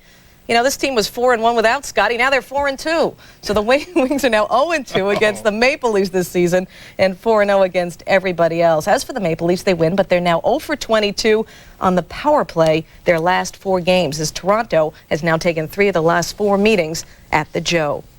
Now, despite the loss, you know, this can't be said enough either. Scotty Bowman starting his 27th season as an NHL coach. That ties Dick Irvin for the most among all-time coaches. Among Scotty's other coaching accomplishments, I mean, it's just too long to fit on your little TV screen or maybe your big... Back to the ice. Leafs and Pens. First period action. Leafs on the power play. Matt Sundin, he scored last night. He scores again tonight. 4th goal on the season. Leafs up 1-0. Third period, Martin Straka out of the penalty box. Knocks it down and puts it by Felix the Cat. His 2nd of the game. Penguins tied at 3. Score tied now still. Frederick Modin off the rebound, and he punches it in, lighting the lamp. Toronto on top 4-3, and the Maple Leafs go on to win it final of 6-4. Toronto has lost its last 3 games at the Igloo. Panthers and Caps in other action. First period, Panthers on the power play. Radek Dvorak finding Yaroslav Spacek for the one-timer. Yaroslav, no sissy. Spacek with the goal, his first NHL goal past Rick Tabarachi. 1-0 Panthers. Right now, it is a final 2-2 your scores. Joey Juneau and Callie Johansson adding tallies for the Capitals. Ole Kolzig getting the night off. Canes and Senators. First period, 1-0 Canes. Chris Phillips losing the puck. Sammy Kapanen picks it up over to Gary Roberts, and his pass deflected to Kapanen, who shoots and scores. Kapanen's third of the season, 2-0 Canes. Late in the first, power play opportunity for the Canes, and Keith Primo, his fourth goal on the season, puts Carolina up 3-0. Final score, 3-1. The Canes victorious. Ray Shepard also scoring his second on the season as the Canes and Arturs Urbe improved to 2-1-3 on the season. They're not... NHL Red Wings and Canadians. Detroit's Brandon Shanahan looking to add to his NHL best 7 goals. Instead, he decides to share the wealth on the power play to Yzerman, who puts the biscuit in the basket. And it's all about team play. The Red Wings get the win. Scotty Bowman's first this year back with the Wings, and Brandon Shanahan's goal-scoring streak is snapped at 5 games. However, he does contribute a pair of assists. Chris Osgood, 18 saves for his second shutout of the year. The Sharks and the Stars in Dallas. San Jose would love one win. Daryl Sador to Jamie Longenbrunner, centers it. Pat Verbeek scores. That's his third of the year. The Stars up 2-1. Jamie Longenbrunner, the 2 goals on the year now, that on the power play. Dating back to last season, the Stars have won 10 straight regular season home games. The Sharks, though, haven't lost to Dallas in Dallas since December 17th of 1995. Rangers and Flyers, the great one, looking to avenge the season-opening loss to the Flyers. Kevin Stevens, first period, takes it away from Daniel McGillis. John McLean, past the Visa, top shelf. Rangers up 1-0. Second period, Eric Lindros says, say hello to my fellas. Rangers up 1-0, under 5 minutes in his second. Gretzky with a nice pass to Adam Graves, redirects it for the power play goal. Graves' second of the year. Later, McGillis again in the third period to Ron Brindamore, who puts it past Richter, ties the game up at 2. We go to overtime. Lindros will kick the puck over to Jody Hull in a scramble. Hull. Richter says, everybody must get through. Game ends in a 2-2 tie. The Flyers now 4-1-2. Their last 7 games as the Beezer, who shut out his old team on opening night, stopped 11 today. Some redemption for Mike Richter, whose play has much improved the past few games. He stops 35 shots, 15 of those after the second period, but Philly dominated the third period, scoring twice and out, shooting the Rangers 14-1. To college football, and who knew that? To the ice, Bruins and Devils. Devils controlling. Brian Ralston. Jay Pandolfo, gets the goal. New Jersey had scored more than 2 goals this season just once heading into this game. They get the 3-1 victory. Boston will conclude their brutal 7-game road trip after a stop in Montreal tomorrow. The Devils 6-0-2 in their last 7 overall meetings with the Bruins. The Bruins still winless in New Jersey dating back to March 20th, 1996. Rob Tallis with 28 saves for Boston in the loss. The Sabres and Islanders. Dominik Hasek, the Dominator, falls again. 6th straight game with 23 saves or more. And the Sabres dropped their 2nd straight in a wild finish, which we will be showing to you a bit later. Gino Ojak, a goal. It's also his 100th career NHL point. In front, Mark Parrish, and on the more action for you now. Panthers and Capitals. Dvorak to Spacek for the one-timer past Tabarachi for his first NHL goal. 1-0 Florida. Florida had outshot opponents 181-126 going into this game. More scores from around the NHL tonight as the Panthers and Caps skate to that 2-2 tie. The Maple Leafs get past the Penguins 6-4. Maple Leafs now 5-1-1 this season. The Hurricanes, a 3-1 winner over the Senators tonight. Carolina's first 2 shots of the game wound up in the net. The Hurricanes now unbeaten in their last 4 games. Predators and the Blackhawks, about 13 and some change left in the third period with Nashville up 4-2. How about the Predators? Still looking for their first franchise road win, but they have been pretty competitive so far in the young season. Krivokrasov with a goal, his fourth on the year. That one scored on the power play. The Flames and Blues also in the final period of regulation. The Blues up 3-1. They beat the Predators last night. Calgary did, but defenseman Al McGinnis leads the team with 6 points, 3 goals. Back to your 30-minute power breakfast. And remember when J. Edgar Hoover took over as head of the FBI? He instilled something they called the most wanted list. And if you check with the Dallas Stars, San Jose's Brian Marchment belongs on one of those posters as Big D's public enemy number 1. If you recall, last year Marchment injured star Mike Madonna with a questionable hit, knocking him right out of the game. And then for the encore, he rocked Joe Nieuwendyke's world, abruptly ending his postseason. Dallas getting a shot at revenge, hoping to make Marchment and San Jose see stars. First period, Stars tough guy Grant Marshall playing some Three Stooges with Marchment here. Check it out in front. One more. Wise guy, huh? Fans loving it. Marchment in for a long night. Still in the first, Stars on the power play. Jamie Loganbrunner sets up Pat Verbeek. Oh, yes, Mike Vernon for the goal. Stars up 2-1, 13 of the 19 goals this year coming on the power play. Second period still 2-1. Marshall takes a run at Marchment, hammers him, and yeah, you know what they say about payback as the Stars hang on 2-1. Verbeek and the Stars, he had a goal and assist. Dallas now 5-0 at home, and Dallas tough man Grant Marshall spells justice with a capital J. You looking for Brian a little bit there during that game? Well, yeah, I kind of was. Yeah, it's you know he's done a few things, actually a lot of things to our club, and that we feel were pretty much cheap shots. And it was an emotional night for everybody, and I had a lot of fun tonight. Well, a quick look at Marchment's hit list shows 3 members of the Dallas Stars, along with other big-name NHL players. But of all these hits, only 2 have cost Marchment ice time. Hurricanes and Senators in Ottawa. Paul Maurice's Hurricanes riding a 3-game unbeaten streak. First period, Robert Cron to Ray Shepherd. And he beats Arthur Rhodes. Shepherd's second goal of the year. 2 minutes later, Sammy Kapanen blasts one by Rhodes. Third goal of the year for Kapanen. Ron Tugnut then called into action as Rhodes heads for the showers 5 minutes into the game. Tugnut didn't fare much better. Keith Primo beats him on the power play. Primo extends his scoring streak to 6 games as the Canes take care of those Senators 3-1. Canes goalie Artur Zerbe made 27 saves in that one. Maybe it would be best for all concerned if Red Wings coach Scotty Bowman didn't get back behind that bench so soon. His doctors feel he needs more time to recover from his angioplasty and that knee replacement surgery he had over the summer. Add the fact the Wings won 4 of their first 5 games without him and then lost Friday night in his return, and I think you get the picture. Well, Scotty is here to stay, and Saturday night he was looking for his first win of the season in Montreal. Second period, Kirk Maltby crashes into the net and lands right on top of Jocelyn Thibault.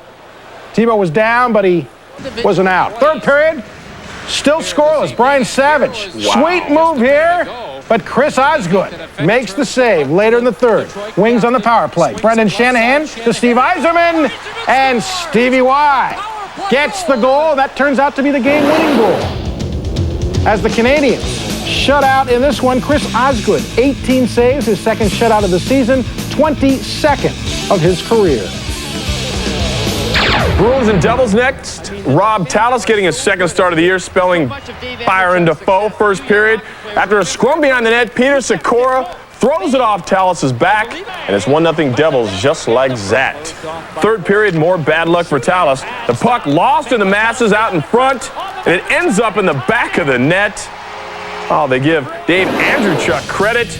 Dallas wins it 3-1. Andrewchuk. And gets the rest of the way into the Florida zone. Got away from Murphy. Centering pass. Messier shoots. He scores!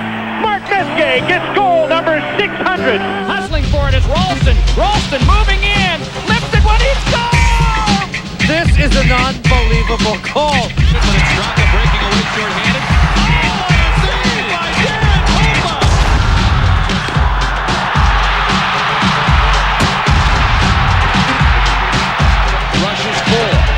throw out the records when the Coyotes and Ducks collide, literally. Dallas Drake drills Jason Marshall. Second period, Coyotes leading 1-0. Jyrki Lumme. Keith Tkachuk beats Guébert. 2-0 Coyotes. Third period, Phoenix up 2-1. Paul Correa. Doink off the post. Teemu Selanne denied. Steve Rushin rebound. And we're tied at 2. We go into overtime. Travis Green all alone. Nikolai Khabibulin! Oh, great save. 32 saves. It ends tied at 2. Anaheim must feel good about the tie. They had lost the previous 3 meetings to the Coyotes by combined 17-6 score. Selanne and Correa have combined for 6 of the 11 Ducks goals this season. In Carolina, the Canes and the Kings. Kings win for the first time in 4 games. Only 5,500 fans in attendance, but it's an improvement from the 1,000 fans estimated to have turned out for the last time these two met in Greensboro. In Tampa, 1998, number 1 draft pick, Vincent Lecavalier. The ladies love when I say it. Well, it was a great story. John Cullen, following extensive treatment for cancer, makes the Tampa Bay Lightning right out of training camp. He played in 4 of their first 8 games, but the scorer was unable to score a single point. Now the not-so-great part, the cold, cruel reality of the game. Cullen sent to the minors. It was kind of his choice. Tampa offered him an assistant coaching position. Cullen turned it down. Head coach and GM Jacques Demers said the offer is still there in case Cullen changes his mind in the next few weeks. On the ice Monday night, the Penguins and Maple Leafs from Toronto, and Peter Skudra in the goal for the injured Tom Barrasso, and of course Curtis Joseph down at the other end. Cujo, pad stop on German Titov there. Cujo, save on Jaromir Jagr. Out there. Cujo, another pad stop on Robert Long with a slapper. Second period, Pens on the power play. Jagr holding, takes time out for coffee, some lunch, and feeds Long in front, beats Cujo for the goal. Robert Long's 3rd of the season. Skudra would turn it up. Stick save on Mike Johnson. Here's Steve Thomas. Splitting through. Skudra, the save there. Johnson trying the right side. Skudra, the stop, cutting down the angle. Third period, 1-0 Pens. They're on the power play. Jaromir Jagr beats Cujo. Jagr's 2nd of the season, 2-0 Pens. Later in the third, Leafs are scrambling to try to get one. Sergei Berezin the shot, and Skudra, another stop. For Peter Skudra, 27 stops in his first career shutout. Toronto, only their 2nd loss in 8 games. The Leafs go 0 for 8 on the power play. They're now 4 for 45 on the season. That is 3rd worst in the NHL. Speaking of National Hockey League, it's National Hockey Night. Tuesday night, Dominik Hasek can't wait. He shut out the Rangers in their last 3 meetings and would like to forget about giving up 5 goals to the Isles. Heading behind the bench. Well, Mike goes to Austria. Islanders fans, they need goals. They know Ziggy can provide them. Who else can provide them? Maybe Nemchinov. No, Legacy is there again. 0-0 after 1. Second period, Kings break out. Josh Green, a great chance. No, he hit the post. Still 0-0. Second period, Cherkasky down low. No, can't stuff it in. Still 0-0, Barry. Right here, you're going to see a situation. Puck goes right here behind the net. Comes across and makes a save. Legacy's been unbelievable for this team. Right, key point of the game right here. Puck goes deep. Sackel's got it. Doesn't turn it over. Oh. Long shot. Man, he's played so well the games he's been up, and it's going to kill him to let in a goal like that. And he knows it. He feels awful. 77th career goal from Sacco from Medford, Mass. Oh, that's a painful one to give up. Third period, Kings breakout. Blake in, stopped by Salo. This one looked like it may have should have been a goal, Barry. What do you think? Well, there's 2 referees in this game, so the NHL got what they wanted. Right here, Blake throws to the net. Puck's on outside before he goes in. The net doesn't go off. I think it should have counted, but they said no, and you're right, there's 2 referees, so they got to be right, 2 of them. Legacy poke check here, and the puck goes up into Blake's face.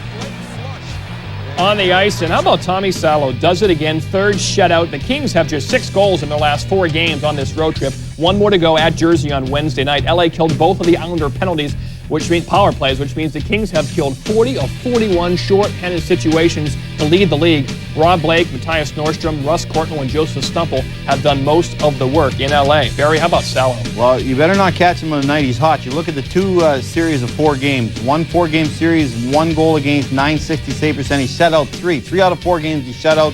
Look at the other 4 in losses, 3-2-8, 8-6-5, which is terrible in today's game. But tonight, they caught him on one of those nights, and he was sharp. Right here, we showed a couple of them, but he was sharp all night long. And you can tell when Tommy Salo's ready, he's aggressive. He's out near the top of the crease. If he's back... However, last year, as a result of a Gary Suter cross-check to the face, Korea missed the final 28 games of the year, recovering from a concussion. For a league that lost Pat LaFontaine to retirement due to head injuries, it doesn't want a repeat performance. Carlos Diaz reports on Paul Correa's frustrating concussion comeback. Sublani on Hackett, once, twice, tried to pick it up, couldn't shot, score! Paul Correa! And he got leveled! It's a tough injury to deal with because, you know, if you've got, if your arm's broken or if you've got a sore knee or bad ankle or whatever, you know, you can operate, you can function properly because your mind's working, your mind controls everything. But when your mind's not working, it's scary. And, you know, for a good month there, I mean, I had some frightening times, you know, with memory loss and constant headaches and fogginess. I mean, you're just not yourself. This cross-check to the jaw by Gary Suter last season affected more than Paul Correa. The hit sent shockwaves throughout the league. Last year, I didn't see it as much respect for the players that I like to see. You know, some teams just they try to stop some players. Doesn't matter which way. You know when somebody try to hurt you, and that's wrong. There used to be a lot more respect for each other in the league 15 to 20 years ago. There wasn't the whacking somebody on the head, and that's where the game has changed. The players. And Coley Campbell is doing a great job of trying to get the respect factor back in for players. As Senior Vice President and Director of Hockey Operations for the NHL, Campbell promises to sternly deal with reckless play, especially hits to the head. In an internal memo sent to all NHL general managers, coaches, and players before this season, Campbell states the league intends to apply a much stricter standard of supplementary discipline for any deliberate action by a player that is either directed to the head of an opponent or results in an injury to the head of an opponent. If it's a clear-cut case, I think the simplest part is to increase the suspensions of the players. In an 82-game schedule, two-game suspensions don't mean a lot in terms of costing the team games and also in terms of financially punishing the player. So I think when you start handing out 5, 10-game suspensions, then players are going to say, hey, I shouldn't be doing this stuff. The Ducks aren't taking any chances, getting their own deterrents in the likes of Stu Grimson and Jim McKenzie. My first and my greatest priority is guys like Paul, guys like Timu, guys that are smaller, have the ability to play their game without fear of harm. And that doesn't mean a guy is necessarily going out and running around the ice every single night, but a guy in my position, a guy in Jim McKenzie's position, will act more as a deterrent than anything, where other people are concerned taking liberties against a guy like Paul. And their presence on the ice, even when they're not playing, just being on the bench, having a guy like Stu Grimson standing up when things are getting a little rough on the ice, and the other team knowing that he can come over the boards, might give our team a little bit more respect and a little. Canadiens and Bruins. The Habs have won 24 Stanley Cups, most championships in the sport. The Bruins have won 5. All 7 times the two teams have met in the finals, the Canadiens have won. Reverse that number and say the Bruins won all 7, and the Stanley Cup total would be 16-12 Montreal. Bruin fans call that wishful thinking, revisionist history. Let's go to Montreal and check out Marquis Matthew and Jay Henderson. No one else to talk to. Pair of Bruins just called up Ted Donato. His wife just had their 3rd son. Happy birthday, Nolan Donato. Your dad just got his first goal in 38 games on UPN 38. Joey Thornton, excellent pass. Chris Taylor, Tim's brother, who's still out with an injury, looking for his first NHL goal. Swish! 2-0 Bruins, congratulations, Chris. Late in the first, Samsonov, Allison, Chris Dish. Look at the beautiful pass to Samsonov. 22 in his rookie year. That's his 4th this year. Second period, oh, what a big fight. Baumgartner, Morissette. Baumgartner off to a good start. Morissette got a couple good ones in late. Just your good old times fashion hockey fight, except for that hair Baumgartner has. Back to the action. Oh. Axelson, PJ. Watch him get elbowed right there by Dave Manson. And PJ is one of Pat Burns' favorite players, so he goes right after Manson verbally after they check out Axelson's situation. Manson is done, could be suspended. You see him says, get out of here. and back come the Bruins. On the power play, 5-minute power play, Peter Ferraro, he played well. He had 2 goals. Thornton again right on the tape. Maybe his best game as a Bruin. He looked sharp. Ray Bourque tipped in by Kristich. Ray Bourque's 1,040th assist. That ties him with Dion for 4th all-time. Marcel 9 behind Howe. Right there, Grant Legend. What a great slap shot. 6-0. 3 power play goals in 51 seconds. The Bruins scored 3 goals in each period. Jason Allison had 2 goals in 45 seconds late. Mark Recchi scored his first goal of the year for Montreal after 9 straight assists. Matt Higgins got the other half tally. The Bruins' 639th career game against the Canadiens, and the 7-goal win is the 5th most lopsided game in favor of the Bees. Boston has a 10-goal win and the 3 8-goal wins. This is the most lopsided Bees win over Montreal since an 8-0 win in 1974. The Hurricanes hosting Chicago in green acres of empty seats. Mark Fitzpatrick, Sammy Kapanen battled all night. Midway through the second, no score. Kapanen fights through the D, but is denied by Fitzpatrick. Later in the second, still 0-0. Kapanen carries the puck into the zone, dumps it in the corner. Dennis Bonvie appears to have the middle covered. Ron Francis sends a puck behind the net, but the puck is blocked by referee Mike Lego. Weinrich expects the cup to keep going, turns his back on the action. Francis will pick up the puck after Weinrich turns his back and sets up Kapanen for the goal. His 4th, 1-0 Carolina. Hurricane goalie Arturs Urbe shut the door in the 3rd. Chris Chelios, how would you like to mow my lawn? Carolina wins, 21 saves, 14th career shutout. Good move, Paul Maurice. He moved Ron Francis between Gary Roberts and Sammy Kapanen in place of Jeff O'Neill. It paid off.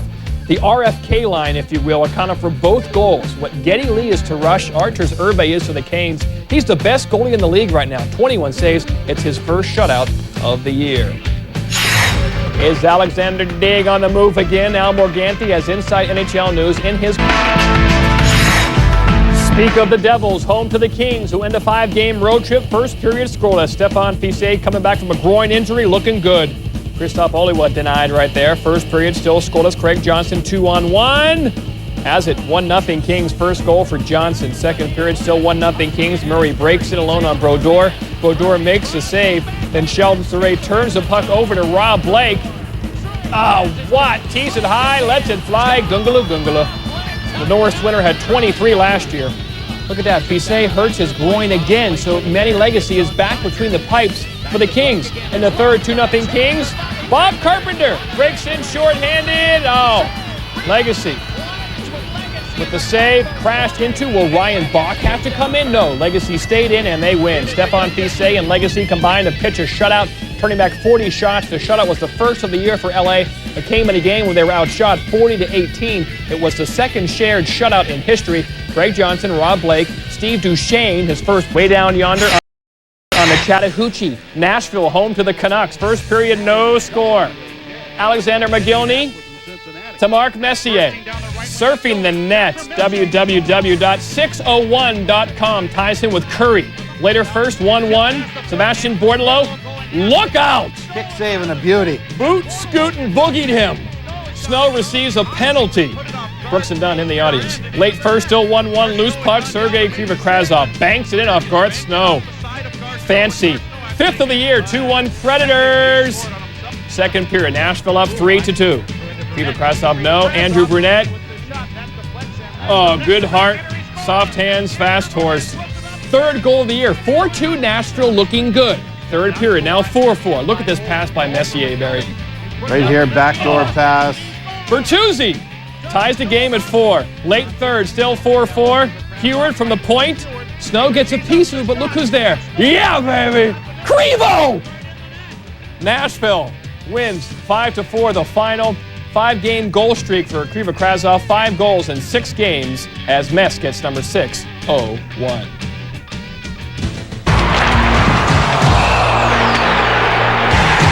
Three-star, star number 3, Mike Richter, born in Philadelphia, Pennsylvania.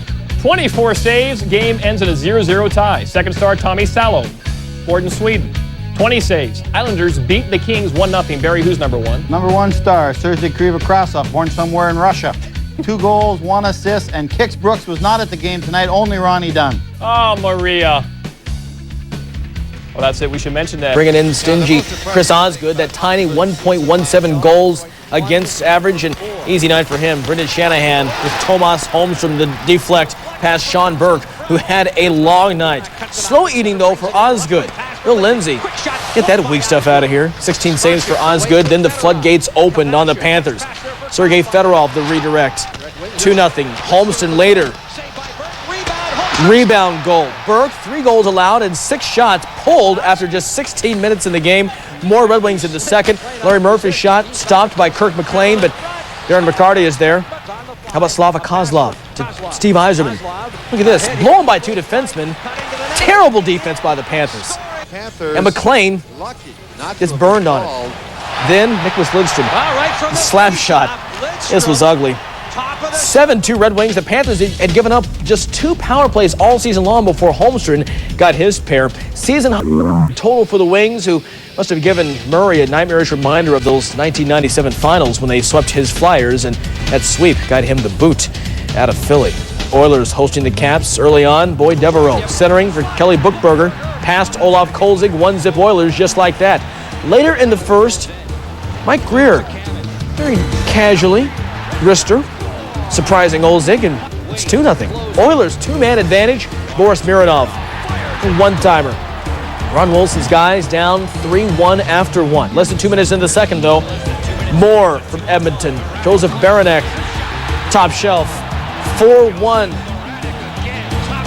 Now for Kolzig, he's pulled. Rick Tabaracci comes in. Kolzig, Telewakin. 6-2 Oilers in the third. Look at Mironov through 3 defenders from his knees. You know, one of the defenders was his brother Dmitry. Kolzig faced 12 shots, stopped just 8 of them. 8-2 your final. Edmonton's Doug Waite left the game during the first period after injuring his knee. He did not return.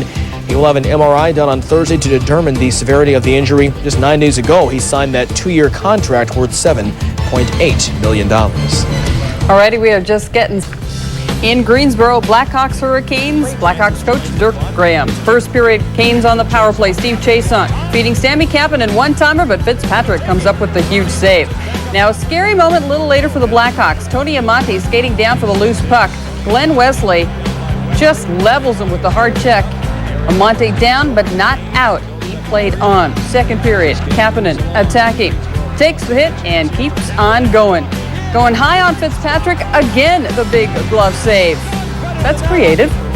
Still scoreless in the second. Ron Francis picks up the loose puck and makes the pass to the wide open Kapanen. This one is in the net, his 4th of the year. Hurricanes strike first. Closing minute, Ron Francis, the Gibby. 2-zip, your final. Arturs Urbe gets his 14th career shutout in an effort to create more scoring chances. Coach Paul Maurice teamed Sammy Kapanen and Gary Roberts with Ron Francis for the first time. And as we saw, Kapanen scoring the game winner. We venture north. Penguins, Flames, first period. Pens on the power play. Yager coming around, centering to Stu Barnes, who beats former Penn Ken Reggett for the goal. Barnes is 3rd of the season. Still in the first, Flames now on the power play. They work it to Derek Morris. Morris, the wrist shot, deflected in front, and watch, it's tapped in by Jerome Ginla, his 4th goal of the season. Second, tied at 1. Pens on the power play again. Yager to Kip Miller. The shot, stop. Barnes right there to poke home the rebound. 2-1 Pens take the lead. 2-2 in the second. Penguins man advantage. Yager, the pass through the crease. Brad Warenka all alone on the back door. The easy marker. Warenka's 2nd goal of the season. Penguins win it 5-2.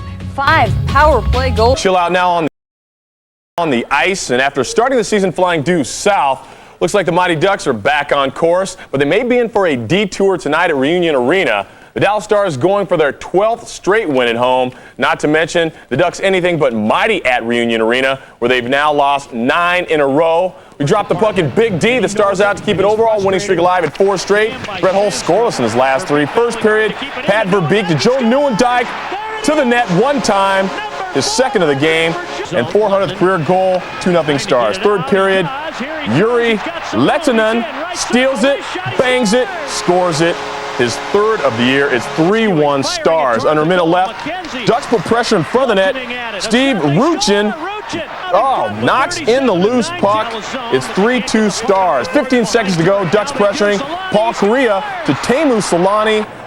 Alone for the score. Ducks tied at 3. This one ends in a 3-all tie. Dallas, 12 straight wins at Reunion Arena. The last regular season loss, March 28th, 1997. The Stars, as we say, 9th straight home win versus the Ducks. The Capitals and the Flames playing tonight, and we bust out the big eye in the sky for a sneak peek. We take you to Calgary, and second period, no score. Bondra, Peter Bondra. He beats Ken Reggett. Or he doesn't beat Ken Reggett. Ken Reggett with the nice save. No score after 2 up in Calgary. More hockey. You know, in Chicago's first game of the season, new hire Doug Gilmour fed Tony Amonte for a power play goal that beat the Devils and prompted Amonte to say, "I've said it before, Doug Gilmour is going to make our power play click." Amonte really hasn't said much since. The Hawks are 2 for 39 with the man advantage this season. Tonight hosting the Panthers, and it's hockey, and it's also more sanctioned violence. Peter Worrell and Doug Schmolik fighting 29 penalties in this game. First period, Panthers up by a deuce. Ray Whitney feeds Mark Parrish, and great pass, great goal.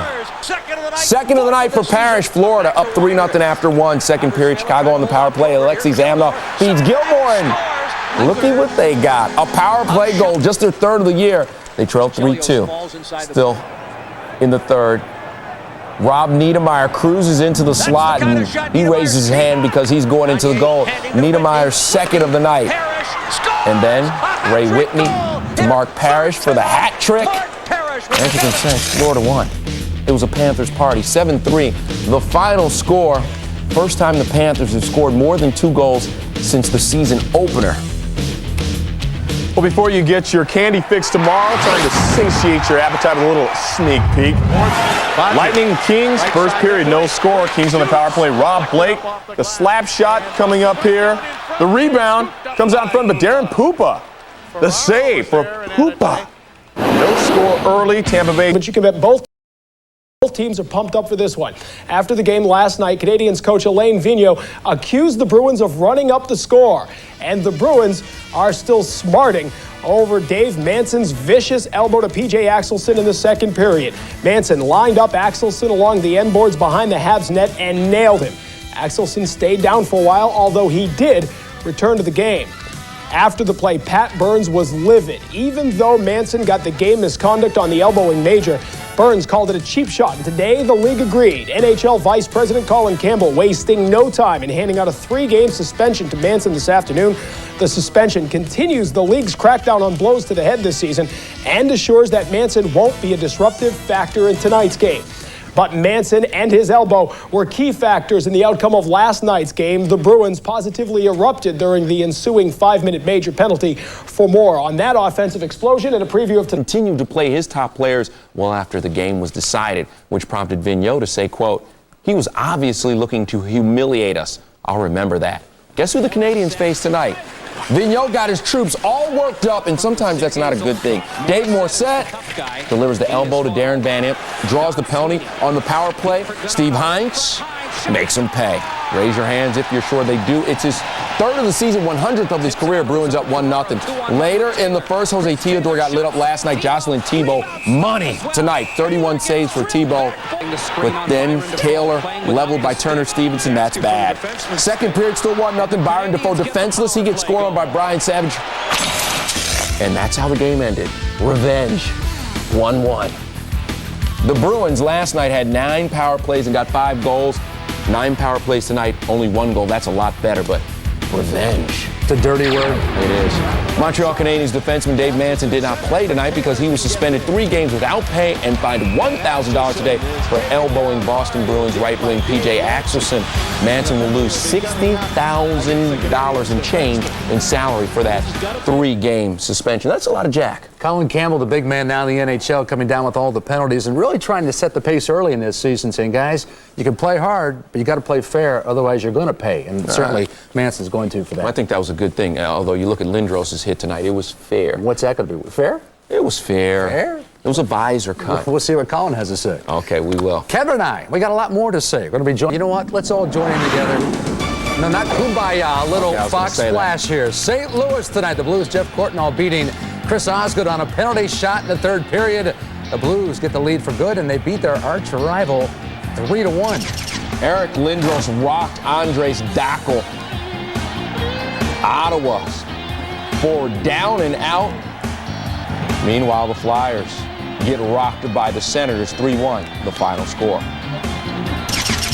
BJ Singh. Coach Glenn Milbury is furious after traveling to Vienna, Austria to meet with Isles forward Ziggy Palffy. Milbury claimed he laid an offer on the table that should have more than satisfied the holdout, but Palffy's agent turned the deal down, which prompted the GM to call the agent a village idiot. Meanwhile, the Isles hosting the Devils, and Bobby Holik comes up with the puck. He shoots it in. Look where it ends up, in the goal. Tommy Salo beating 1-0 Devils. Everybody hugs because it's hockey. Later in the first, Holik to Dave Andreychuk. Salo done again.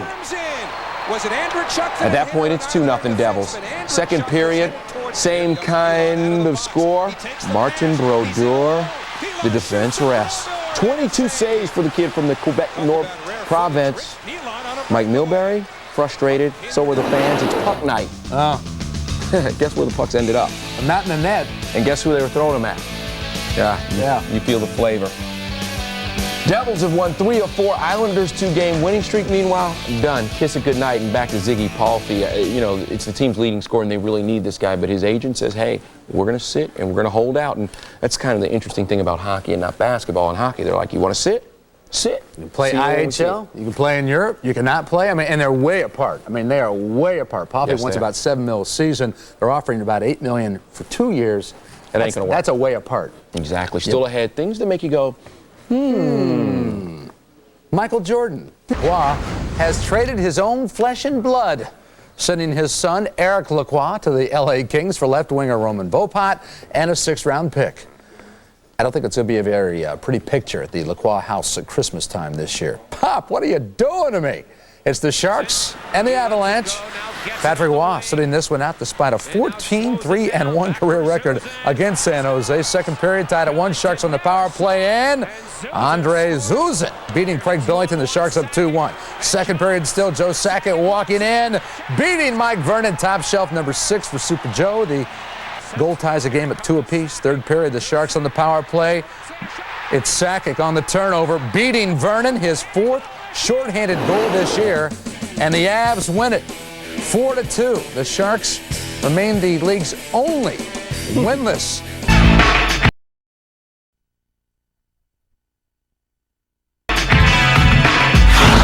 Nightmare on West Santa Clara Street. The Sharks haven't won a game yet. Joe Murphy stop, but Wes Craven. Murray has the goal. 1-0 San Jose. Later in the first, the Sharks working down low. Ronnie Stern feeds. Ron Sutter. Nothing but net. 2-0 Sharks. The best player on Tampa was their mascot. Picks up the puck and goes 5-hole on Mr. Cow. I want to party with you, Cowboy. Second period, Tampa on the power play. Michael Sikora. The blast. Mike Vernon coming up large. Great save. Sharks lead 2-0 after 2. Speaking of 2, the second overall pick in the NHL draft 2 summers ago, Patrick Marleau. Score! For the first time in 7 games, the Sharks have scored more than 2 goals. Tampa 5-1-0 all-time in San Jose, but about to lose this one. The Sharks looking for their first win. They've started 0-6-2. Happy Halloween and welcome to the NHL Tonight. Yeah, we respect the way they play. We have to respect the way they play because they are the best team in the league. And I'm sure they feel that about us because we are one of the best as well. So I think it's a controlled animosity, but we really want to go out there and get them because we think it's our turn. The Wings 0-4-1 in their last 5 regular season trips to Dallas. Great fans in Texas. First period, 1:12 into the game. Joey Kocur, playmaker. The Kirk Maltby, second of the year, beats Eddie Belfour, 1-0 Wings. Physical game. Daryl Sador goes right after the Red Wings star, Steve Yzerman. Yzerman, though, would get his revenge. Larry Murphy is actually looking to shoot this puck, but Sean Chambers deflects it right to Yzerman. Goal 566 of his career, 7 behind Bossy. 2-0 Red Wings. More physical stuff. Revenge maybe on Yzerman. They go after Dallas' star, Modano and Maltby. Could this be a suspension? That's a flying elbow. We've seen it before this year. Stars on the attack. Leighton skates out with the puck. Fire it. Brett Hull redirect right there. Second of the year. Hawley had 8 shots. lead all scores. Stars are still down, though, 2-1. Second period. Sharp shorthanded. Madano, Leighton surfing the net. www.fourthoftheyearforleighton.com. What is Fedorov trying to do with the hip check? Madano goes right around him, feeds Leighton. 2 assists for Madano. He was a +3. Stars power play. Draper shorthanded. In alone, he gets hooked. He wants a penalty shot, not called, just a penalty.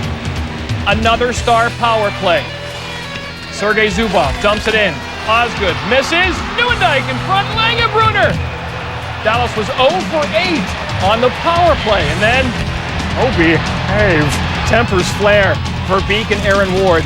Stars on the rush. Third period. Yeah, baby. Groovy, baby. Holy. 5:57 in his career. He passes Johnny Busick. 3 behind Lafleur. And then the players lose their religion. It's Osgood holding for Beek's stick. They get at it. Scrum ensues. And check this out. Osgood and Belfour make eye contact. And Osgood says, I have 2 Stanley Cups. You have none. Talk about the passion. These 2 teams should play every week, not 4 times a year. Their next battle is in November, Friday the 13th. They don't play in January, February, or March, and that's too bad. 14 of Dallas's 22 goals coming into the game were on the power play. In this game, all 3 goals were non-power play goals, and that has to make Ken Hitchcock and the boys feel good. Will the Blues have a Red Wing hangover? Teemu Selanne, Steve Ruchin, driver 8, take a break. Selanne, his 6th of the year. Watch it again. Backhand me. Second period, Paul Kariya. He'll jump into play for the Ducks. The steal, and he stuffs it through. Grant Fuhrer, his 6th goal of the year. It's 2-0 Ducks. Here it is again. Watch Kariya with the turnover. Looking 5-hole, and he has it. 2-0 Anaheim. Physical game. Travis Green dumping Mike Eastwood. Score now 2-1 Ducks as Eastwood gets out of the